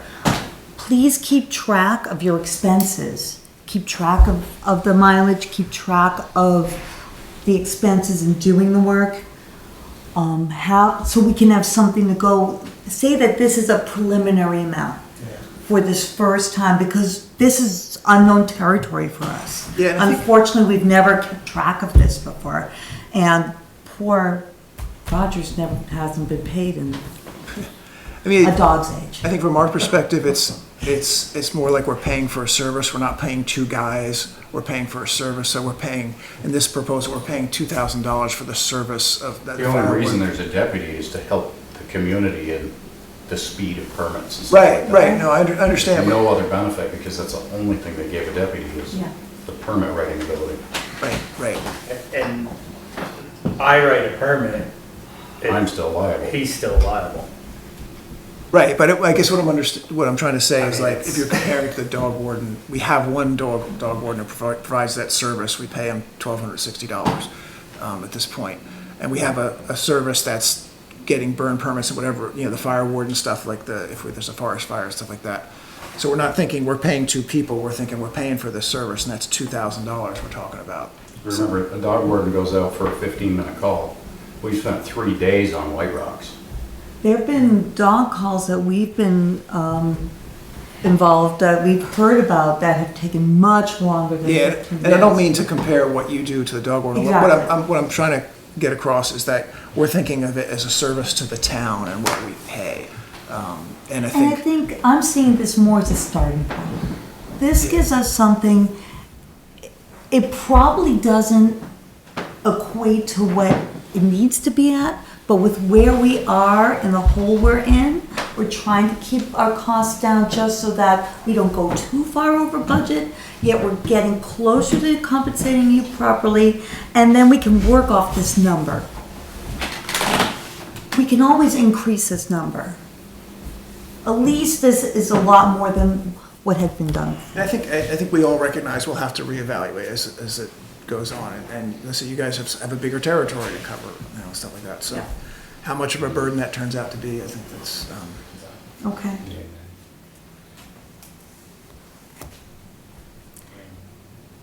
Okay. I'm gonna make a motion that we increase the stipend for the fire warden and the deputy warden to a total of $1,000 each. Could I ask, Yes, Is that- oh wait, Is that gonna be? it's a motion on the table, so we need a second. Oh, I'll second that. Okay, so we have a second. Discussion. I wanted to know,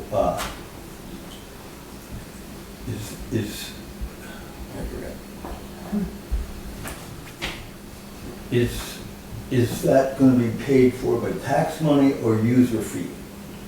That money, where does that money come from? I think right now we're talking about Tax tax money. Okay, I just Yep. wasn't clear on that. Yeah. Yes. I think we can Yeah, look at no, implementing. It some looks like it's user gonna fee. be tax money. I mean, we don't have any mechanism yet for a fee for the service. We can definitely look into establishing a fee, and maybe that can help offset this. Well, I think, it should be a user fee because all the people who don't burn ever, why should they, they're not getting the service. Well, it's, They it's, don't want we it. can look into they that. provide, I mean, by enforcing burn permit regulations, they're really providing a service to everybody, I think, you know, that we don't have to worry that there's out of control burns somewhere in Exactly. town. Because if there's no burn permits, that just lets people do whatever they want to do for burning.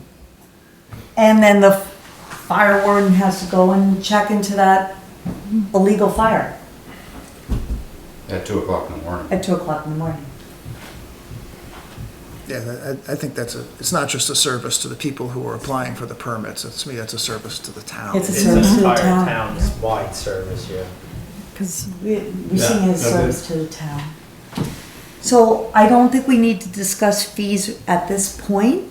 We can put that on a future meeting to see about what we want to do for a fee for, because I would agree with Phil, $10, $15. If you put it on the ballot for the spring, you know, and just ask the people, I'm sure they're gonna agree, yeah, that, anybody who wants a burn permit can pay $15. It's not even gonna be an issue. But as And then it gets Right. a third of your, or half your money back, roughly.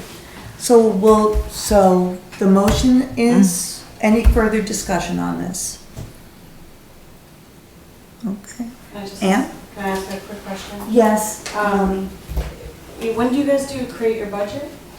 We create our budgets, we start in October, and then that goes through until January. January 28th around there has to be done. And we have to have the budget done that time, so there's enough time to get up the town report, so that we can discuss the budget at town meeting. Okay, I mean, as a person living in East Wallingford who, if my house catches fire, I want their help. Like, I was just doing the math, like if you have 650 people who live in Wallingford proper, it's like a little over $3 per person, what you're offering them right now. I mean, we're not talking about the fire department service as a whole, we're talking about the fire warden. Right, portion this of it. isn't the fire department. It's just permits, you guys. We- Basically, But I was just gonna say, like, at even This is not $5 the- a residence, it would be like, you'd be able to meet their request. okay. I'd like to have some, I mean, if we approve this Yeah. and they stop issuing permits, then we're not paying because we're paying per permit. Is that correct? No. No, this is No, a we're not stipend doing- for the service. Okay. We're just, So of course, it would need to be the service in order to get the stipend. like I guess the idea is we're using that per permit cost as a way to come up with a Yeah. stipend. That's the way I came up with my figure, was by taking a little bit of Phil's and a little bit of the history and cobbling it together. I mean, I'll say it's not gonna not happen, but it doesn't happen that often that the state puts a red flag, and that's really when there's no burning. Yes.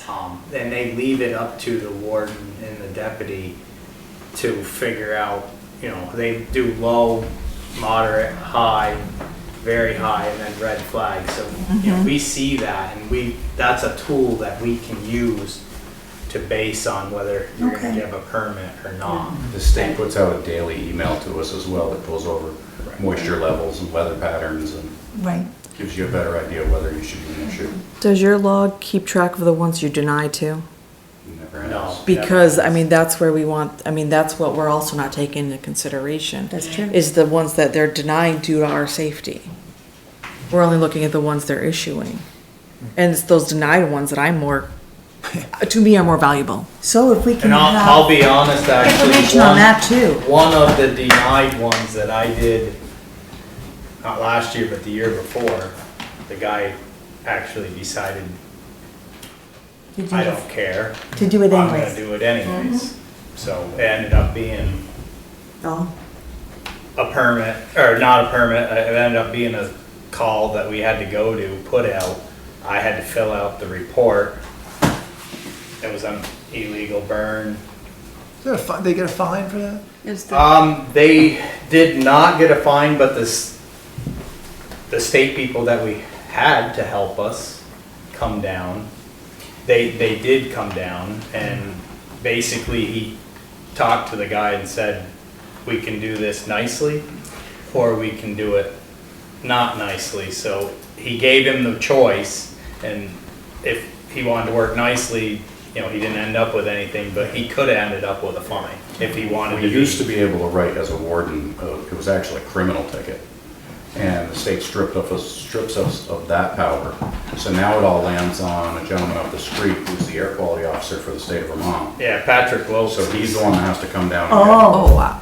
And so it's not just permits for traveling to, it's the investigations, it's the denials, it's the, And you it's can, more than 80 that I mean, we come Pat- down off the hill for. yeah, I mean, Patrick, actually, I used him 3 or 4 times last year with a resident because he wouldn't listen, and it wasn't really I mean, it's a fire, but it's being air quality, and he was trash and stuff, so I kicked it to Patrick. So once I found out that, I called Patrick, got him involved. So, I mean, right, you know, it's, yeah.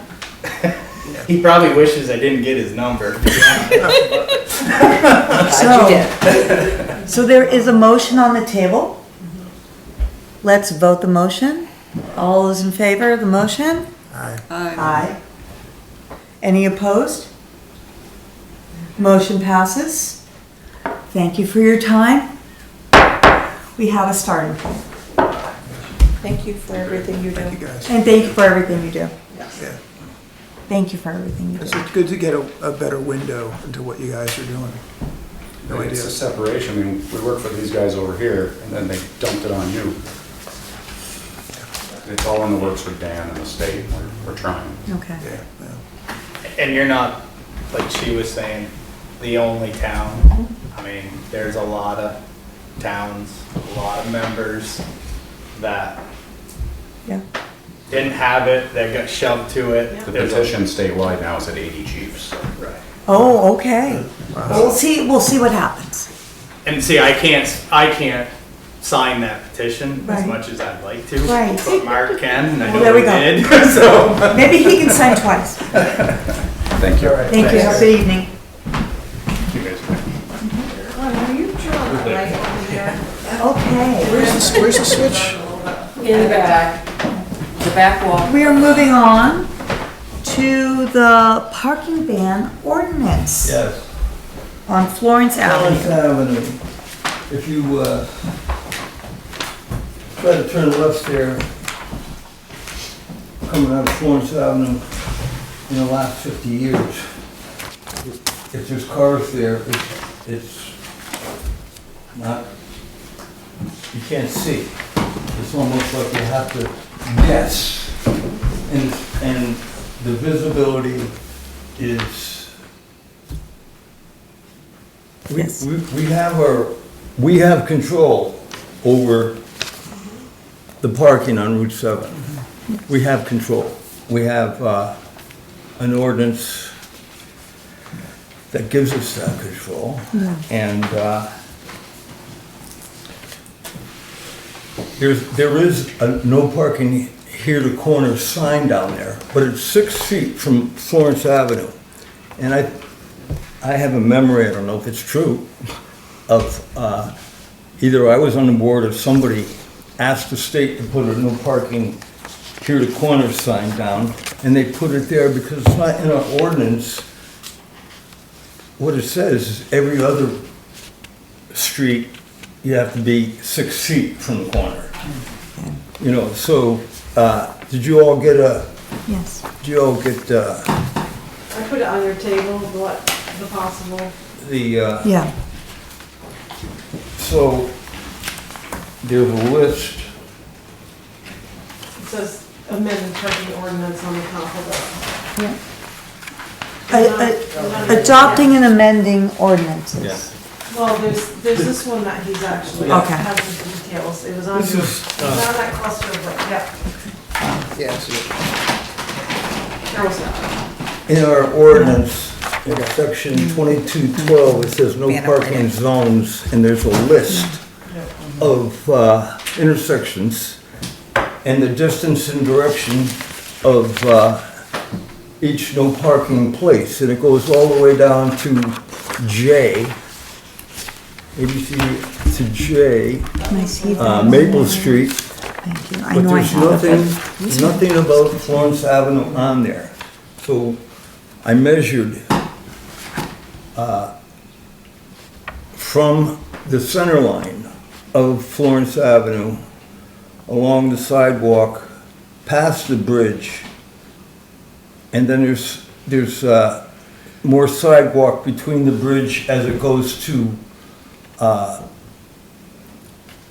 road, but then there's a grassy place in between, and that would be north of the bridge, probably 6 feet.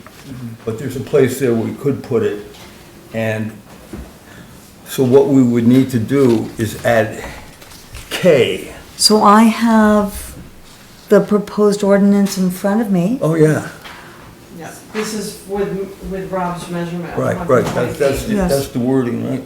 Yep. Yes. Yeah. 120 feet north and on the west side of Route 7. Yeah. And I've seen one terrible accident there. Somebody else told me recently, since the Depot Street and the detour, close calls. So I'm going to share a quick story. I live on School Street. It's been detoured quite a bit. I have to pick up my son in Tinmouth. So when we come back, what I do is I go down 140 and I turn on Railroad Street, not up to Florence Ave, because I will not take that left onto Main Street. I instead go down Railroad Street, I go to Maple Street, and I take the right onto 7, because there have been too many times when I've been on a bicycle or walking and I'm turning onto Main Street from Florence Ave and I've almost been hit by a car. Everybody's got those stories. Back about 3-4 years ago, this got brought up one other time. It was when they also wanted to do that as a one-way. One way, yeah. And then there was discussion about changing the parking, and there was a lot of people that voiced their opinions upon that, pro and con. Yeah. So this isn't the first time this has been discussed. That's true. Yeah. And There was many that were against changing I'm sorry I it. didn't think of it sooner. Really, Amy. I really agree with Rob. Especially since Depot has been torn up. I have been trying to make a left out of Florence, and there's a little space between the parked cars. You're trying to see if a car is whizzing. It's a real blind spot. I mean, the only way to do it is to edge out and hope you're not You gotta hit the gas. sliced off. So I it's, just saw a woman get hit by a Mack truck about 4 weeks ago or something. Oh. When she pulled out. She was paying too much attention to me with my left turn signal to go into Florence and didn't look enough left. But I could see where it would be hard to see because there was a pickup truck parked there. She probably didn't even see until he was literally on top of her. And luckily he wasn't speeding like a bunch of them do on 7. He was going the actual speed limit. So he was sort of able to try and avoid her, but he still smashed right into her. She luckily walked away, but it could have been, I was doing one of those like, you know, when I saw it. No, I But a think- mirror would also help, you know, like on the light post. Erika? Yeah. Remember, I live in that area. Yes. And most of those trucks, like that truck that you're talking about, they're parked there all day because they're employees of the daycare center. Mm-hmm. And there is parking for the daycare center behind the thrift shop, or behind, sorry, I always. Yes. Thrive Center. Thrive shop. Yeah, because Dr. Joe and I talked about this, and there is parking. They just don't want to, may not want to use it for whatever reason, but there is space back there. If the employees would park back there, that would solve a lot of the problem, because you don't have that, you don't necessarily have that problem on Sunday. I'm not arguing, I agree, we need to widen that. But the other thing is, you do, if you do tell or ask that the employees park where they're supposed to, my suggestion would be to also pay attention to when the parents pick up or drop off their children at the daycare center, make it like a 5-minute parking only. It will impact the. They would have to change an ordinance too. Well, yes, but you could put a Put a limited. sign there, suggestion. Yeah, but. Just, gonna I read? think Derek is not quite done. I know, but Yes, but obviously, along the same lines. All right. living in that area, it would impact neighbors, because then all of those cars would start parking in front of our, but then again, we had a choice. But to nobody move there gets or not. killed. Nobody gets killed if they park in front of my house, unless, of course, they park in front of my driveway. I brought a cookie out with a note, and I posted it on a car with the cookie. And the person never parked in front of my driveway. Mary? It's also the designated Long Trail School pickup It spot. is. But if I we, don't know why, maybe because of the. if we put the sign there, they'll have to change a little bit of where that bus goes. That's gonna have to change, yeah. Yes. I mean, Yes. So, and. Rob, and do you if it- wanna, Oh, I'm sorry. would you like to make a motion? Oh. Is yeah, that how we? I move we, what is it? Amend the parking ordinance? We amend the ordinance, There's a whole process that goes through. This is Yeah. like the first step of a whole Well, process. I'm gonna read this after we take this step, so, Okay. but first we need the motion, I So think. what would happen is, what would happen is if you adopt this tonight, it goes into, you know, we publish it in the newspaper and. Because I can read this after we do it. Yep. Okay, so why don't you make the motion, Rob? Just that part in the paper? Yeah. So why don't you go ahead and make the motion? Okay, I make a motion that we approve amending the ordinance. That's stated there. Okay, I'll second that. okay. Any further discussion? All those in favor? Aye. Aye. Nay. We have one opposed. But it passes. So, now, the Wallingford Select Board on July 20th, 2026 adopted an amended parking ordinance to add the following language prohibiting parking from the center line of Florence Avenue, TH number 56, to a point 120 feet north on the west side of Route 7. The full text of the ordinance may be reviewed online on the documents page at www.wallingfordvermont.com or at the Wallingford Town Hall, 75 School Street, Wallingford, Vermont.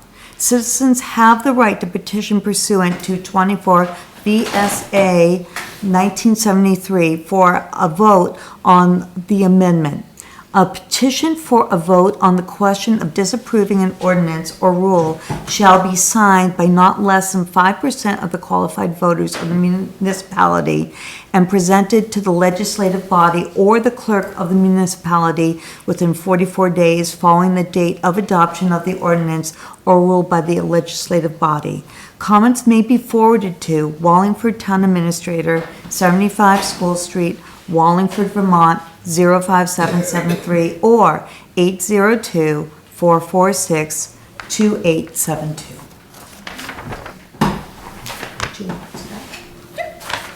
Thank you very much. Okay, moving forward. We have the E911 locatable address for Countryside Drive. Yes. The town ordinance in Wallingford and E911 recommendations require that a private driveway, when it requires a third residence, be named. There is at the location of 250 and 252 Haven Hill Road, they're putting in another residence there. We sent them a letter on April 1st requesting input for a name that did not conflict with a name within the same postal zip code, which also includes Timna. We got no response. So we actually gave them, I believe it was 3 months, on July 1st. We sent them a letter, all the residents, saying that we had named it Countryside Drive. We got no response from any of them. At that time, we had said we were going to implement it. That was going to be at the last board meeting, July 15th, but we've not implemented it yet. We're waiting for board approval.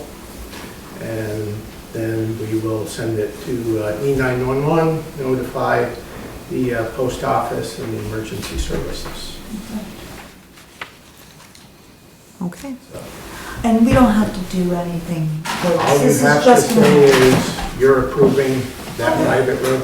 So what do we all think? Do we agree with What about this? the numbers? What number are they gonna be? The numbers, they are actually going to be 126, 220, and 221 Countryside Drive. Okay. The letters we sent to them also said that upon approval, that was going to be their numbers. I move we approve.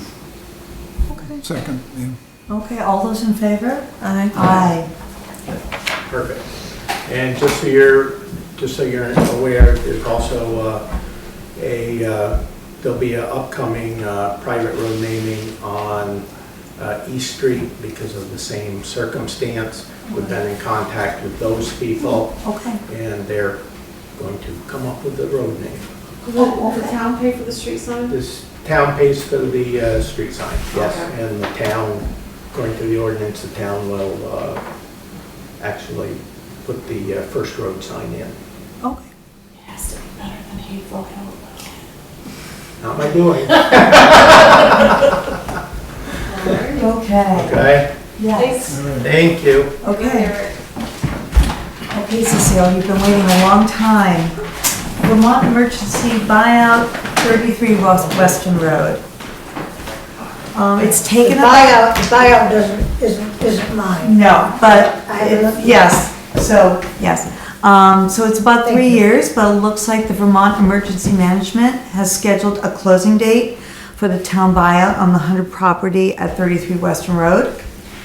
We have the enclosed agreement. The 100, FEMA and VEM funds will pay the hunters for the property, and it would be demolished at no cost to the town. The town would become the owner, and no construction development would be allowed. The town must send a representative to the site before the August 19th closing to walk through the property. And said this, VEM requests that towns coordinate with property owners to ensure that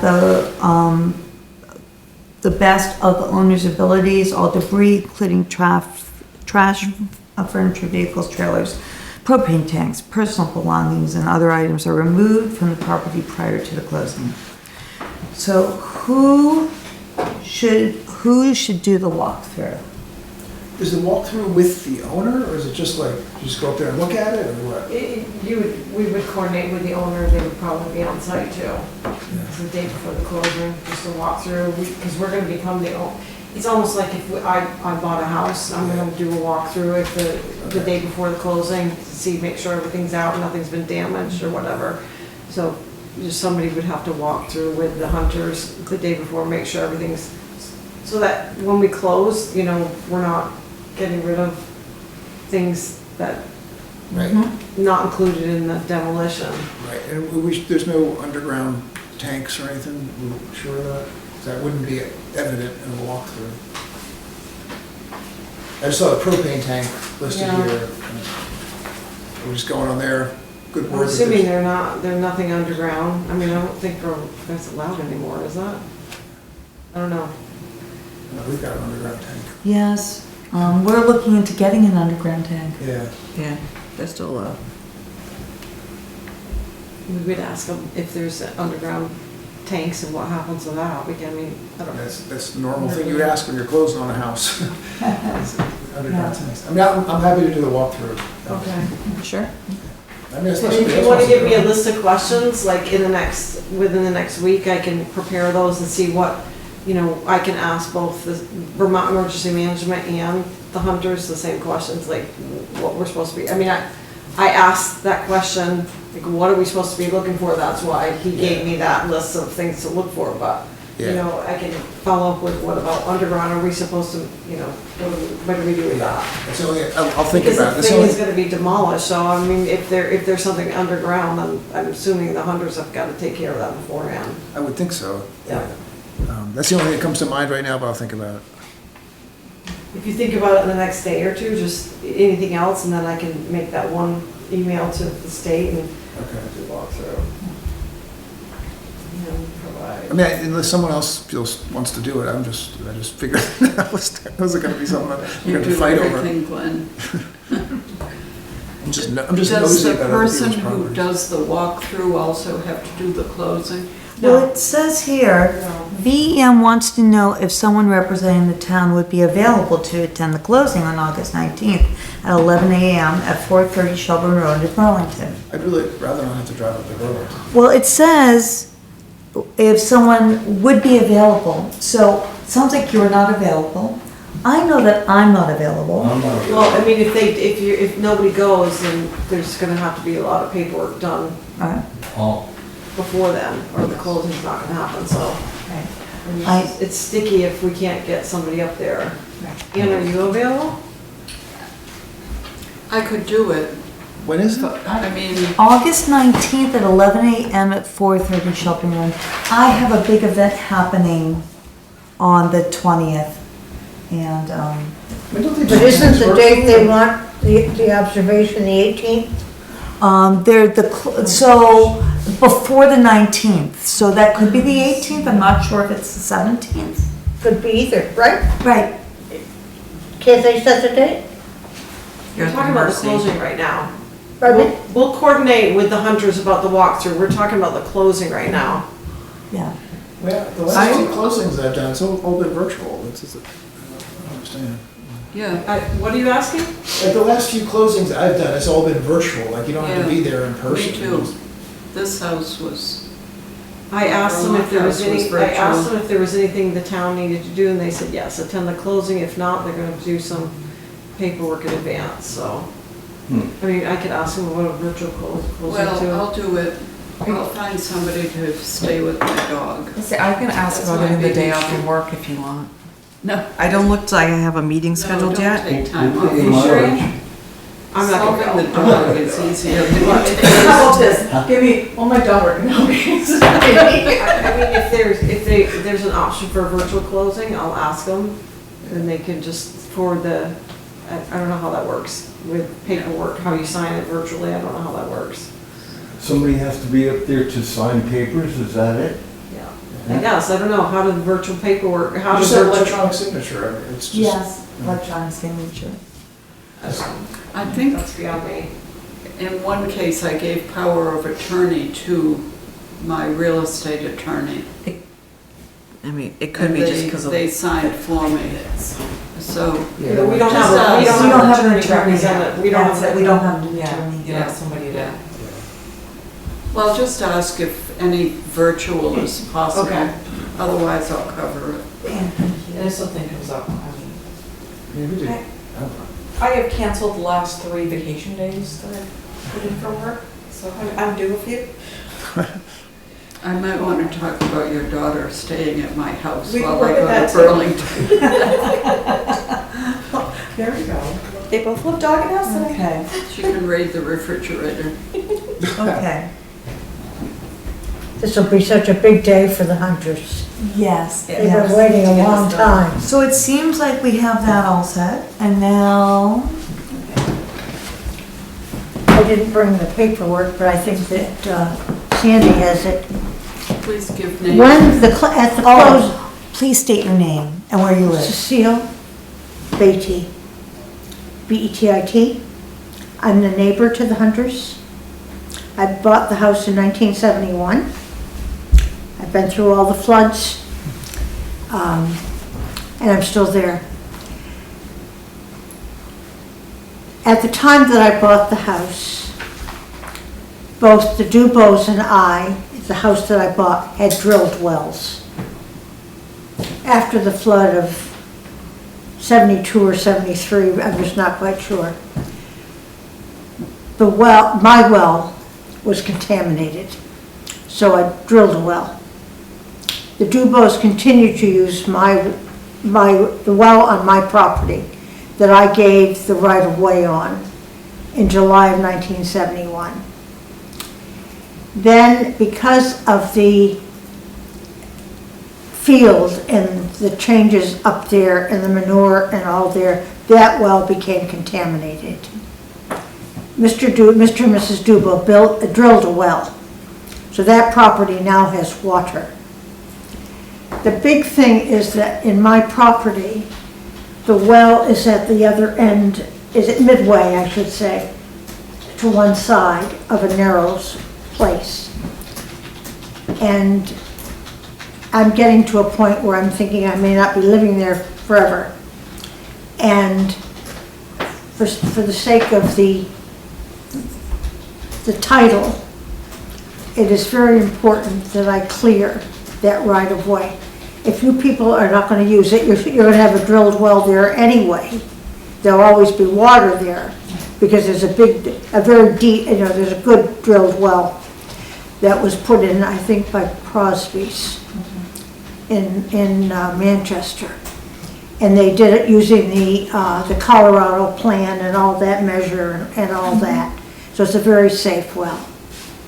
And so what I would really appreciate is at the time that you people take the possession, that you let my right-of-way go, consciously. And what does the right-of-way do? The right-of-way, it's a right-of-way of water. Oh. Okay, and like the Dubos always had access. After one of the floods, like the whole yard was dug up, which is probably maybe 5 times as long as this room. And then it goes across, and it's quite a mess. But that right-of-way is there, and in Vermont, that right-of-way is pretty permanent. And the only way to let it go is with a mutual agreement. And so I'm agreeing to it, and I'm asking you all to please agree to it. So Sandy, we need to... What? Can I just ask, the right-of-way, I'm still not quite understanding, is it for the Weston property to use that well? No, well, yes, for the 33 Weston. Right. To use the well, actually, now there are 2 dug wells on my property. Okay. And it's not the wells that are the big problem. It's the access from their house all the way across my yard, which I've never been able. I've never had full use of it. And so with no one ever occupying that 33 Weston Road property anymore, you don't need that right away. Pardon me? with no one ever occupying that Exactly. property anymore, that right of way is not Exactly. really relevant anymore, Exactly. but it's still there. And it can become an issue when she goes to sell the property. Pardon me? And it could become an issue with the next person that owns the property if there's not somebody to properly sign off So on if it. we agree to forego the right of way, Does that have to be part of the, It'll have to be part of the it agreement. seems like the. That's why I started this last year. so from what I understand, the FEMA and VEM Yes. buyout has nothing to do with that right of way. So we can do it as an agreement between us and you. One of the things that I don't know, that I still don't know after hearing you here, is at the end of this process. Yes. And the hunters are gonna be in their new home with their children and all that, who is gonna own that property next door? So we talked about it today. Yes. That's, The okay, you town- said the town. The town owns the property in perpetuity. Okay. The town cannot develop the property, nothing can be built on the property, it can be used for open space, park space.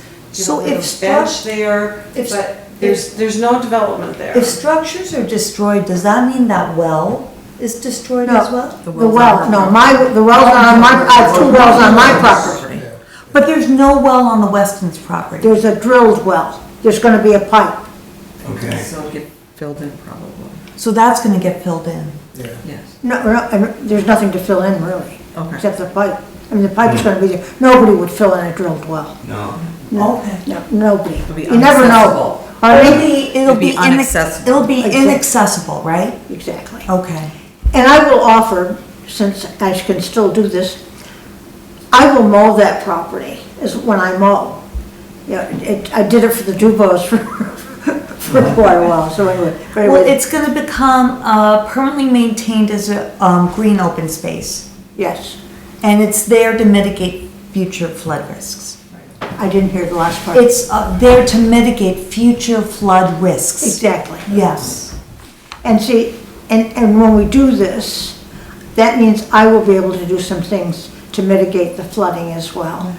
Because there's been damage done to my property Oh. because of the flooding. See, at some point it was 8 feet over my yard. okay? Yes. But I haven't, and it's taken land. Right. And I haven't been able to do anything because they have the right of way. It's a 6 of one, half a dozen.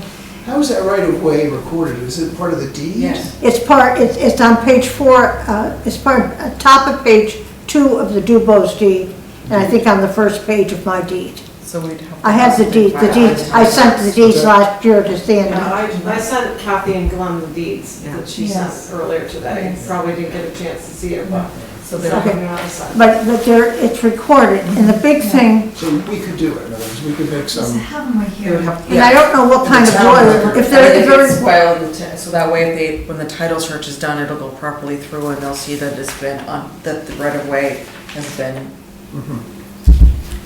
annulled. and I don't know if you need your, the town lawyer, and, yeah, I don't, and I would consider, Well, I sent the deeds that Cecile sent me earlier.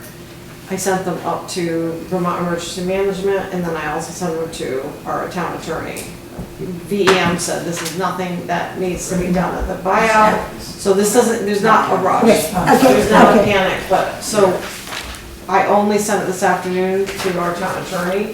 He hasn't responded yet, so I think we should get some input from him. I think- but it sounds like something. we should be able okay, to do. pardon? It sounds like something the town should be able to do to Yes, and one of the things, though, that there's a disagreement on, Sandy heard today that it doesn't have to be done now. Every lawyer that I've consulted from Bill Mew down through, okay, says that the time to do this is when there is a change of ownership. That's the time, the best time, because otherwise you go through all the fees of closing for nothing, just to do that. If you do it in conjunction with the change, because you're gonna get a new deed to that property. So I guess the question is how we get that completed when, as the closing is happening. Well, I mean, we just sent it to Gary today, so I think we should give him some time to get back to us on what he, Vermont, I forwarded to both of you. Yes. Vermont Emergency Management, they said this doesn't need to be done. Exactly. This is something that the town can work out themselves. I mean, we're gonna become the owners of the property. We are. We don't own the property right now, let's get to think about that too. Right. We can't make it. Right, but at the time of the transfer, as you're accepting it, it can be changed then. That's what the lawyers have suggested. I understand we're Vermont Emergency Management. It is not important to this process. I understand that perfectly. It's a different. I also understand that if we don't do it then, it's another whole process with lawyers involved and another closing. I've been told that many times, Sandy. I don't want to disagree, because I understand. We're not disagreeing about anything. I'm just waiting for our town attorney to respond to it, that's all. Yeah, okay, then that's fine. But it's just It's that. not a closing, it wouldn't be, like, if we removed this thing from the right of way, that's not creating a whole new closing. And our town attorney's not involved in any of this anyways, so, if he were to become involved in the closing in Shelburne, that would be a whole different, he's not involved in it, so. But typically, the time to take care of right-of-ways is whenever there's a change in the ownership. And I understand where Vermont Emergency, because this is not their problem. Right. I understand that, I understand that. And why it wouldn't matter. But it will matter, like to me, I'll have to have a lawyer. There'll have to be another title search. It'll be, because at that point, it'll be another whole thing. I've been down this road 100 times, wanting to get it changed. And the Dubos were going to do it, but then Mr. Dubo got sick and then he died, and then Mrs. Dubo just wasn't able. But it's all of that. But I've consulted, but if we can, the cheapest, most efficient is when there's a new deed. So I wonder if we can just ask Gary if there's a way. I did. Okay. Yep. And we're just waiting to hear. Yeah. So we're just waiting to hear. Right. Lovely, thank you, And Sandy. I've sent our town attorney both the deeds that you. Oh, grand. I didn't know He that. already has them. I didn't And know that. then I sent him all the information from the hunters and all that closing information that they've been sending me, so he's got all of that. May have been in trial today, so, but he does respond quickly, so I should be hearing from him soon. I appreciate that. I missed the fact that Gary was the lawyer. Yeah, I sent him, when you sent them to me, I Thank you sent all. them to Gary. Sorry to hold you up, you've been very gracious. Thank you. Thank you. And please understand, this problem didn't occur overnight, it's been a long time. Thank you. Understood. Thank you. Okay. Thank you. Okay, moving on to agenda building. Is there anything we want to add to a future agenda at this time? I know it's late. I'd like to talk about the AT&T lease. Yeah. So, I think that's an other business, am I correct? So let's just go ahead, and since we don't seem to have anything for agenda building, let's talk about select board comments and concerns. I have a concern at Wallingford Day on Saturday. It was a wonderful day. I happened to be there for hours in the ball field, and I got to see what was happening around town. And there have been some issues lately, as we know, with the playground and with equipment being where it shouldn't, like the rails for the skateboarding being up on the basketball court. Well, they kept ending up back on that basketball court no matter how many times we moved them. So they've been temporarily, maybe permanently removed to a different location, so they cannot be put on the basketball court, because they're doing damage to the basketball court. And that basketball court was done about 5 years ago, about the same time as the tennis courts. Yeah. And it cost about $30,000 for us to do the work. Altogether, what we did, $30,000 have gone into that basketball court to make it a court that people want to play on. People play on it all the time. And as I was there at Wallingford Day, I noticed skateboarders, 2 of them, skateboarding on the basketball court, and they had brought down a makeshift ramp so they could jump onto the basketball and do tricks and flips and all this. Jeez. I have since removed the ramp. I actually, and I would just like to say at this time that there should be no vehicles on the basketball court. There shouldn't be bikes, there should not be scooters, there should not be roller skates, and there should definitely not be skateboards on the basketball court. And I just want to say that publicly. Or the tennis court. Or the tennis court. Or the tennis court. I think the net gets in the way of people with the tennis court. I don't really see people on the tennis court. They go, I've seen. But they are on the basketball court all the time. And I think because the basketball court's a beautiful flat surface, the skateboard area might not be as flat, but the solution is not to be on the basketball court. So I would just like to say publicly, there should be no vehicles, including skateboards, on the basketball court at any time. No wheels. No wheels. That's right. Just feet. Sneakers. If there's no one there, you want to skip a rope, go right ahead. But there should be nothing with wheels on the basketball court. Any other concerns? Comments? Now we're moving into other business. So Ann, would you like to talk about this AT&T? I just wanted it to be an agenda item so that we discussed it and put up to date. They put in a proposed new fee arrangement. Yes. Yes. There was something about, Do you want me to invite that individual? We've done that in the past. like, I guess my question was, is it an option just to accept this, or do we have to go into a negotiation with them? Like they're proposing 1,800 plus So 2% what- increase. The select, in the brief thing I said, so Yes. we did that in 2000, and Right. it's my understanding that this group, MD7, they work with AT&T and they get a commission for how much they can lower the leases. Right. So Yes. the select board originally renegotiated because of that, there was a threat that they were gonna pull out. Right. And that's how it got so low. Right. It's taken all these years to get back up to a level we were getting paid many years ago. Right. In subsequent years, Kathy and probably Carolyn will remember, Yep. we ignored the threat Exactly. and nothing happened. Yeah. One of these individuals did this to this group about a year ago, and we Yes. just decided Right. not to answer them. Right. So remember that.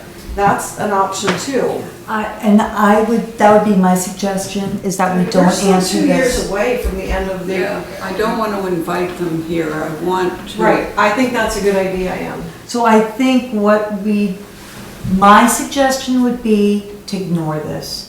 So what? Let it come to the end of the 5-year lease, and then we can renegotiate this time.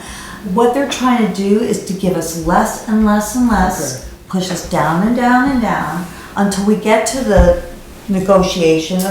Because if we agree to this negotiation, then it's a new 5 years. And they can come and we could negotiate some more. Yeah.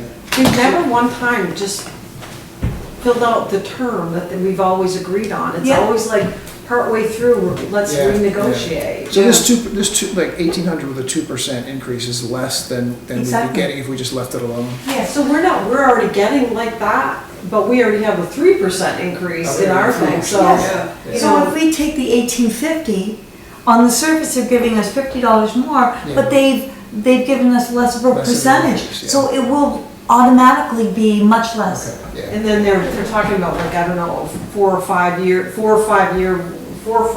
terms of rollover, so now you're locked into like 20, 25 years at 2% rather than 3%. And then, you know, It just 5 keeps to living 10 down. years from now, they're gonna renegotiate that too, Like so. to nothing. Are there other companies that would use this? This is our antenna, isn't it? Well, Can't we offer it to somebody else? it's our space, it's not our, it's our space, it's not Yes. our equipment. Exactly. It's our space, not our equipment. No, It's not our equipment. nope. But I agree with the approach then of just, of Yeah. kind of ignoring them. I think Well, is what you're ignore saying. it. That would be my suggestion. They're the desperate ones, not us. Exactly. Right, they're the ones that want the renegotiation we don't have. Sell the space. I mean, we can, do you want it on the agenda to discuss it further and decide how you wanna approach it? Yeah, some other day. Some other day. Yeah, some other day is good. Yes. Great. Okay. And I think that's it on our agenda for this evening. Yes. I will make a motion to adjourn. Second. All those in favor of adjourning? I Aye.